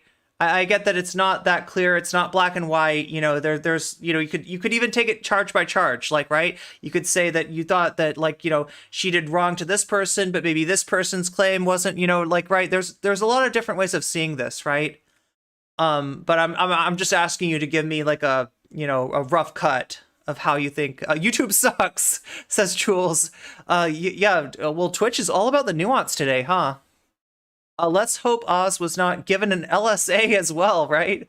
Well, the real thing that you worry about in situations like this are NDAs, right? You know about like Steven Crowder and all of his NDAs, and how like there's people that can't talk about their experience with Steven Crowder love bombing much. Are you saying that, Lincoln? Were you saying that about the end of the like the end of the Illuminaughtii video, I'm guessing? This was deep, was in that position, almost went off the deep end of excessive loyalty. Yeah, about the Oz thread, I'm guessing. I don't even care about the plagiarism, but pretty much everything she said just confirmed a toxic work environment made worse by having extreme control over some employees' living conditions. Well, I mean, feel free to speak up. Okay, like I get that, like a lot of chat is like seeing a lot of guilt going on. Feel free to speak up if you disagree. You won't be judged. You're not. We don't ban people over disagreeing with the rest of chat, because I get that it looks like there's guilty is going up. Guilty is going up right now on YouTube, but there's still 40% of you who do not see it that way. We'll see a better breakdown in a second, right? On charge one of the indictment, the jury has submitted its verdict. It's complicated, Your Honor. That's a very nuanced verdict, jury. Mainly about the financial abuse, sharing of the child, the CSA or the CSEM. CSEM, potential human. Wow. Okay, barely hidden. Yeah. It was in what was supposed to be an apology video. She didn't necessarily say that this was an apology video. It did start out as an apology video. There was definitely an apology to Legal Eagle. There was definitely an apology to One Topic at a Time. And I think to Oz as well. And there were little, there were technically apologies to people like Wonderstruck, but it was like, I'm sorry that I, you know, me being in your life has caused you so, like, it wasn't exactly, I mean, obviously it, you know, wasn't an apology, like, right? Those weren't, they did contain elements of apologies, but, you know, also elements of, like, you know, here's the dirt on this person. Yeah, exactly like you said. Spent most of the time slinging mud at former employees and friends. She's also quite a bit older than Oz, I think. So she's leaning on him. Yeah, and that's the other thing. Like, so somebody's pointing out that Oz is younger than Illuminaughtii. I'm kind of thinking that maybe Wonderstruck is too. Am I right about that? Oz was Blair's Jink. Oh my god. Wait, is Jink gonna come out with the like this, like, Anna, I've carried water for you for too long. It's over, Anna. There's 7 years difference between Oz and Blair according to Google, where she's the older one.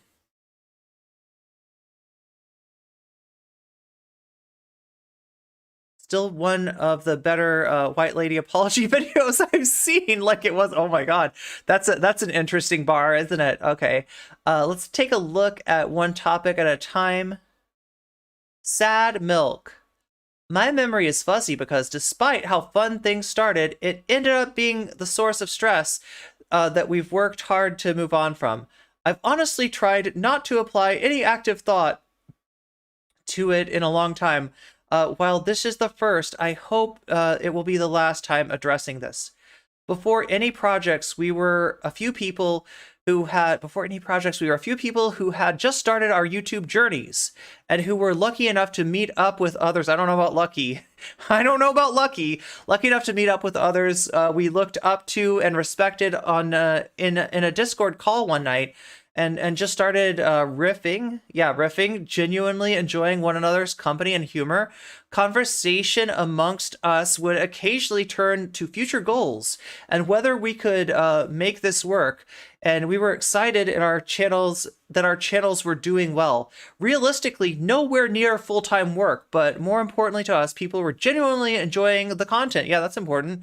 When I started thinking about going full-time, my channel was making roughly $20 Canadian a day. Oh my god, I don't even want to think of but I'd never been more sure in my life. This was my dream, where we were very open with creators around us about what we hoped was possible, and that spooled up into potential projects. We'd all watch one another's content, genuine fans, but no real experience in how to make things really work. One of us had been around on the platform for far longer with more experience in how YouTube worked and doing it as a job. Tons of advice we all appreciated and valued. Wait, one of us? Okay, wait. Is that what it says? One of us. I think that's Illuminaughtii.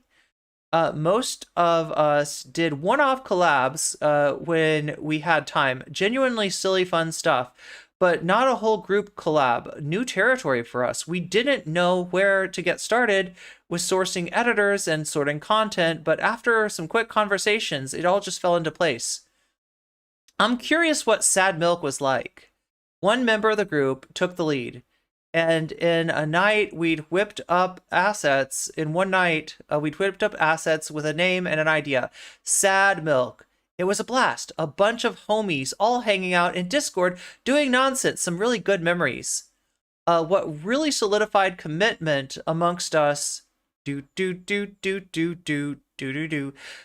was when Click's channel was deleted from YouTube, on Christmas no less. The group was in a call when we saw and called Click while he was asleep to make sure he could jump on it fast.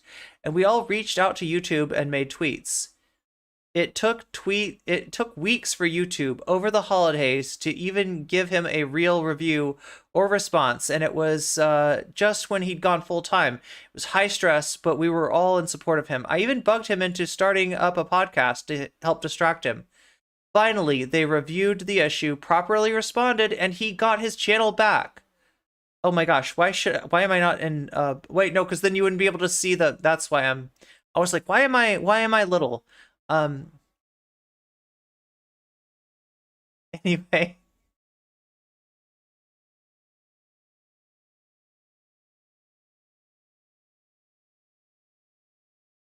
After going through that together, we all felt we had each other's best interests at heart. We were friends and trusted one another implicitly. I also decided to go full-time around then, despite not making near the funds needed to realistically pull it off. I understand that. No real savings. I knew it was worth the risk. The group project, potential success of it, also factored into the decision, but also the time needed. Back then, I was stretched so thin between more than full-time hours at a day job, recording personal videos, recording group videos, working on the podcast, Patreon, Discord, and streaming, that I was falling asleep during the recordings, sleeping on the keyboard while editing. I know that feeling. I quit my job, even went to meet some of the gang, and that was so cool. I have a ridiculous video of a few of us running in the snow and having a snowball fight. I felt really connected to everyone in the group. Went home supercharged and ready to record more silly stuff. Again, like, I don't like Twitter Blue, but I really wish this person had the ability to make longer threads. Expectations changed, and we started recording more frequently, enjoying some more than others. Some recordings more than others, I don't know. But it was us as a group, and we enjoyed most regardless of what we were doing. So we really pushed to make it work, even with the extra recordings. I'm not sure what the initial tipping point was, but like a combination of no one having enough time for everything, time zones, conflicting schedules. Remember that time zone sheet? Yeah. But we all started to rub one another the wrong way. Okay. I did my best to help mediate conflict, especially because many of us had genuine fears that arguments were being taken too far. I did my best to stay in the middle and be the person to help fix things, DMing both parties, sitting in calls. I'm not perfect, but I tried. I felt each person was my friend, and through it, we could get past petty things, small things. We could really make this work. But that day never came. I did not know that I did not know that not everyone was coming to the conversations in good faith, and I'm still surprised. The fractured group, it fractured the group, and out of the very real fear of retaliation if anyone stepped out of line, we tried to make the best of it. We kept showing up and recording, tried to help, but conflicts continued to pile up. Fears piled up, and communication broke down. Ultimately, the fact is that we didn't have enough time each day to complete our work and projects. I understand that completely. And continue a group project. And while trying to hash out disagreement after disagreement, it was becoming unhealthy for us behind the scenes. And you could see how drained we were. To say that it was negatively affecting my mental health would be an understatement. The three of us opted to leave once we realized how far gone the project was. The three of us. God, okay, so let me get this right. One topic of the time, Salty and Click, right? That's the three, I think. We said we were going our separate ways without causing a public stir or mess. We hoped that those remaining would find success. We didn't learn about the rumors and stories that were told about us until short time later. Hurt who we thought of as friends were maliciously spreading falsehoods about us to justify how, oh my God, thank you for the follow. Your knees hurt? These people are just too young. You're exhausted. Thank you for the follow, Out of Fucks.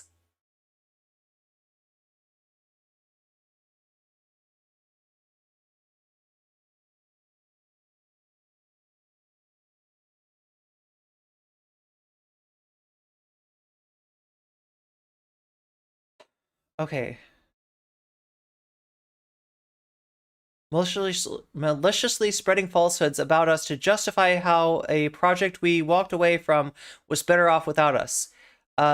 We stayed silent, even privately, just tried to do damage control quietly while unnecessary theories spun.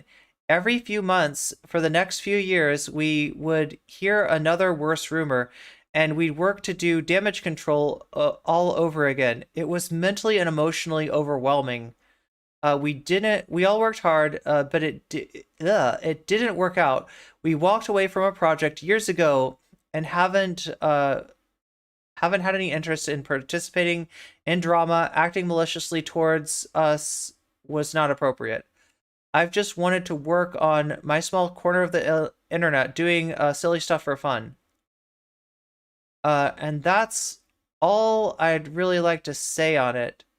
I've made healthy steps to move on, to move forwards. Click, Wonder, and Oz have shared their thoughts. Okay, so this is interesting.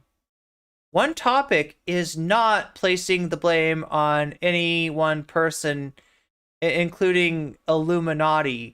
You do get the sense, though, that when One Topic, Click, and I think it's Salty left, that One Topic heard stuff, you know, that rumors and malicious stuff was being spread about them, right? So yeah, I mean so that does reflect on iIluminaughtii, but at the time it was like, oh my god, I need a chart, I need an MS Paint thread or something. Remember the old saying, never do business with friends and family. It's an easy way to lose allies and gain enemies. Oh my god, so true, out of fucks, so true. And welcome to the stream. So yeah, so like here's how it is, like, right? You got One Topic, Salty, and Click. I think I got this right? Wonder was in his 20s. Yeah, I got the feeling that Wonder was pretty young. Yeah, I didn't know how young. That's why Wonder didn't end up on the thumbnail, right? Because, you know. But so anyway, so you got Salty, One Topic, and Click, right? And they leave after that call. I think it's, yeah, the call. In the call, like iIluminaughtii feels interrupted, kind of snaps at One Topic, and One Topic, Salty, and Click leave, right? And then you've got Oz Media, you've got iIluminaughtii, and you've got Wonderstruck YouTube, right? And they're still there, right? So, you know, the story is that then iIluminaughtii, according to Oz, and I think a few people backed this up, that iIluminaughtii is like, yeah, you know about these people, blah, blah, blah, blah, you know, talking shit about them, right, after they've left, and that it wasn't until then that One Topic really had like a grievance. So compared to the other people, like One Topic doesn't have a lot of grievance, doesn't have a lot of blame to place, but obviously it is sad to hear that he was, you know, spoken about in a negative way. And you know, that was Oz, Wonderment, or Wonderstruck, and iIluminaughtii doing that. Oz has kind of apologized for being part of that. I think so did Wonderstruck. So if that makes sense, right? And obviously Wonderstruck, you know, was told by the therapist that iIluminaughtii had recommended to get out of that house. This is no good for you. This is a bad deal. Many red flags, right? And leaves, and you know, oh my god. Thank you for the gift sub, out of fucks. Thank you so much for the gift sub. So just so you know, I got this sub goal up just in case anybody wants me to extend the stream and play a little bit of Minecraft Legends. We left off. I had just beaten the night beacon, right? And I do want to do some more of that, but I'll do that if we get up to if we can get up to 10 subs. I haven't even asked YouTube about, oh, what? Okay. Oh my god, out of fucks. So Doormat Scratch Marks, you just got a gift sub. Shadamar, you just got a gift sub. Kush Dupe, you just got a gift sub. Devo Dabs, you just got a gift sub. And Joni Gazebo. Oh my god, are we starting a hype train? Oh no, what? Out of fucks. You may not have fucks to give, but you have gift subs out the wazoo. Thank you so much. Okay, well that settles it. We are going to continue on to the fun half, I guess. After this, wow, I don't know what I just experienced, right? Now, I said I was going to like try to watch another content creator. I was going to try to watch like another video about this whole mainly about the sad milk thing. I feel, oh my god, thank you, Zara. A hype train is coming. A hype train is a coming. A hype train is a coming, and that will give me an excuse to bounce around. But yeah, so you can tell though, the other thing about One Topic, like I said, that they're not like lighting anybody up. They're not placing a lot of blame, but they are linking Click, Wonderstruck, and Oz Media's threads, right? So you can kind of see that they are sympathetic to the people that feel like they were mistreated. What's up, Photophile? Oh my god, Zara, you just gave a gift sub to Poto Bogus. Poto Bogus, you just got a gift sub. Oh my god, out of fucks. Thank you for the 1,000 biddies. Thank you so much. Oh my god, I'm just blown away. I am absolutely blown away. And I'm ready to slay in Minecraft. Okay, so hype train is close. We'll see if we do a hype train. If we do that, I'll do a little. Oh my god! There's the stream alert. It's a little late, right? Because like all of your gift subs were like taking the system so long that it took a little longer to recognize the bits. But there's your Devo Dabs. Yeah, you just got a gift sub. Welcome everybody. So yeah, a whole bunch of people. You just got your gift subs taken care of. You will no longer be subject to the evil ad break that comes and it sucks you right out. It breaks your immersion. It totally, you know, like I don't think I disappear. I think what happens is I become this little tiny image up in the corner. You see the ad, you hear the ad. You don't hear me though. That's the big problem, right? You know, whatever I'm doing, whatever I'm saying, I might even be saying some like slightly inappropriate stuff, and you're gonna miss that, and you're never gonna know that NCC sometimes says inappropriate stuff. Usually it's like some kind of a double entendre. It starts off as a double entendre and then ends up with too much information about me, and you might miss that, right? But you're not going to miss that now. You're going to hear every ridiculous thing that I say, thanks to Out of Fucks to Give. Thank you so much. Wow.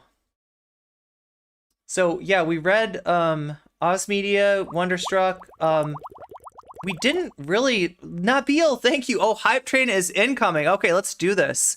Baduism, you just got a gift sub. I canceled Vush's stream just to watch him cry. Wait, what was Vush's stream? Hype train! Wait, what just happened? Oh, Turn of the Dew. I think you just got a gift sub from Anonymous. Wow. All kinds of hype, all kinds of gift subs. Let's make this happen, right? So if you've never been in my channel before, you might not know how a hype train works, but that's okay.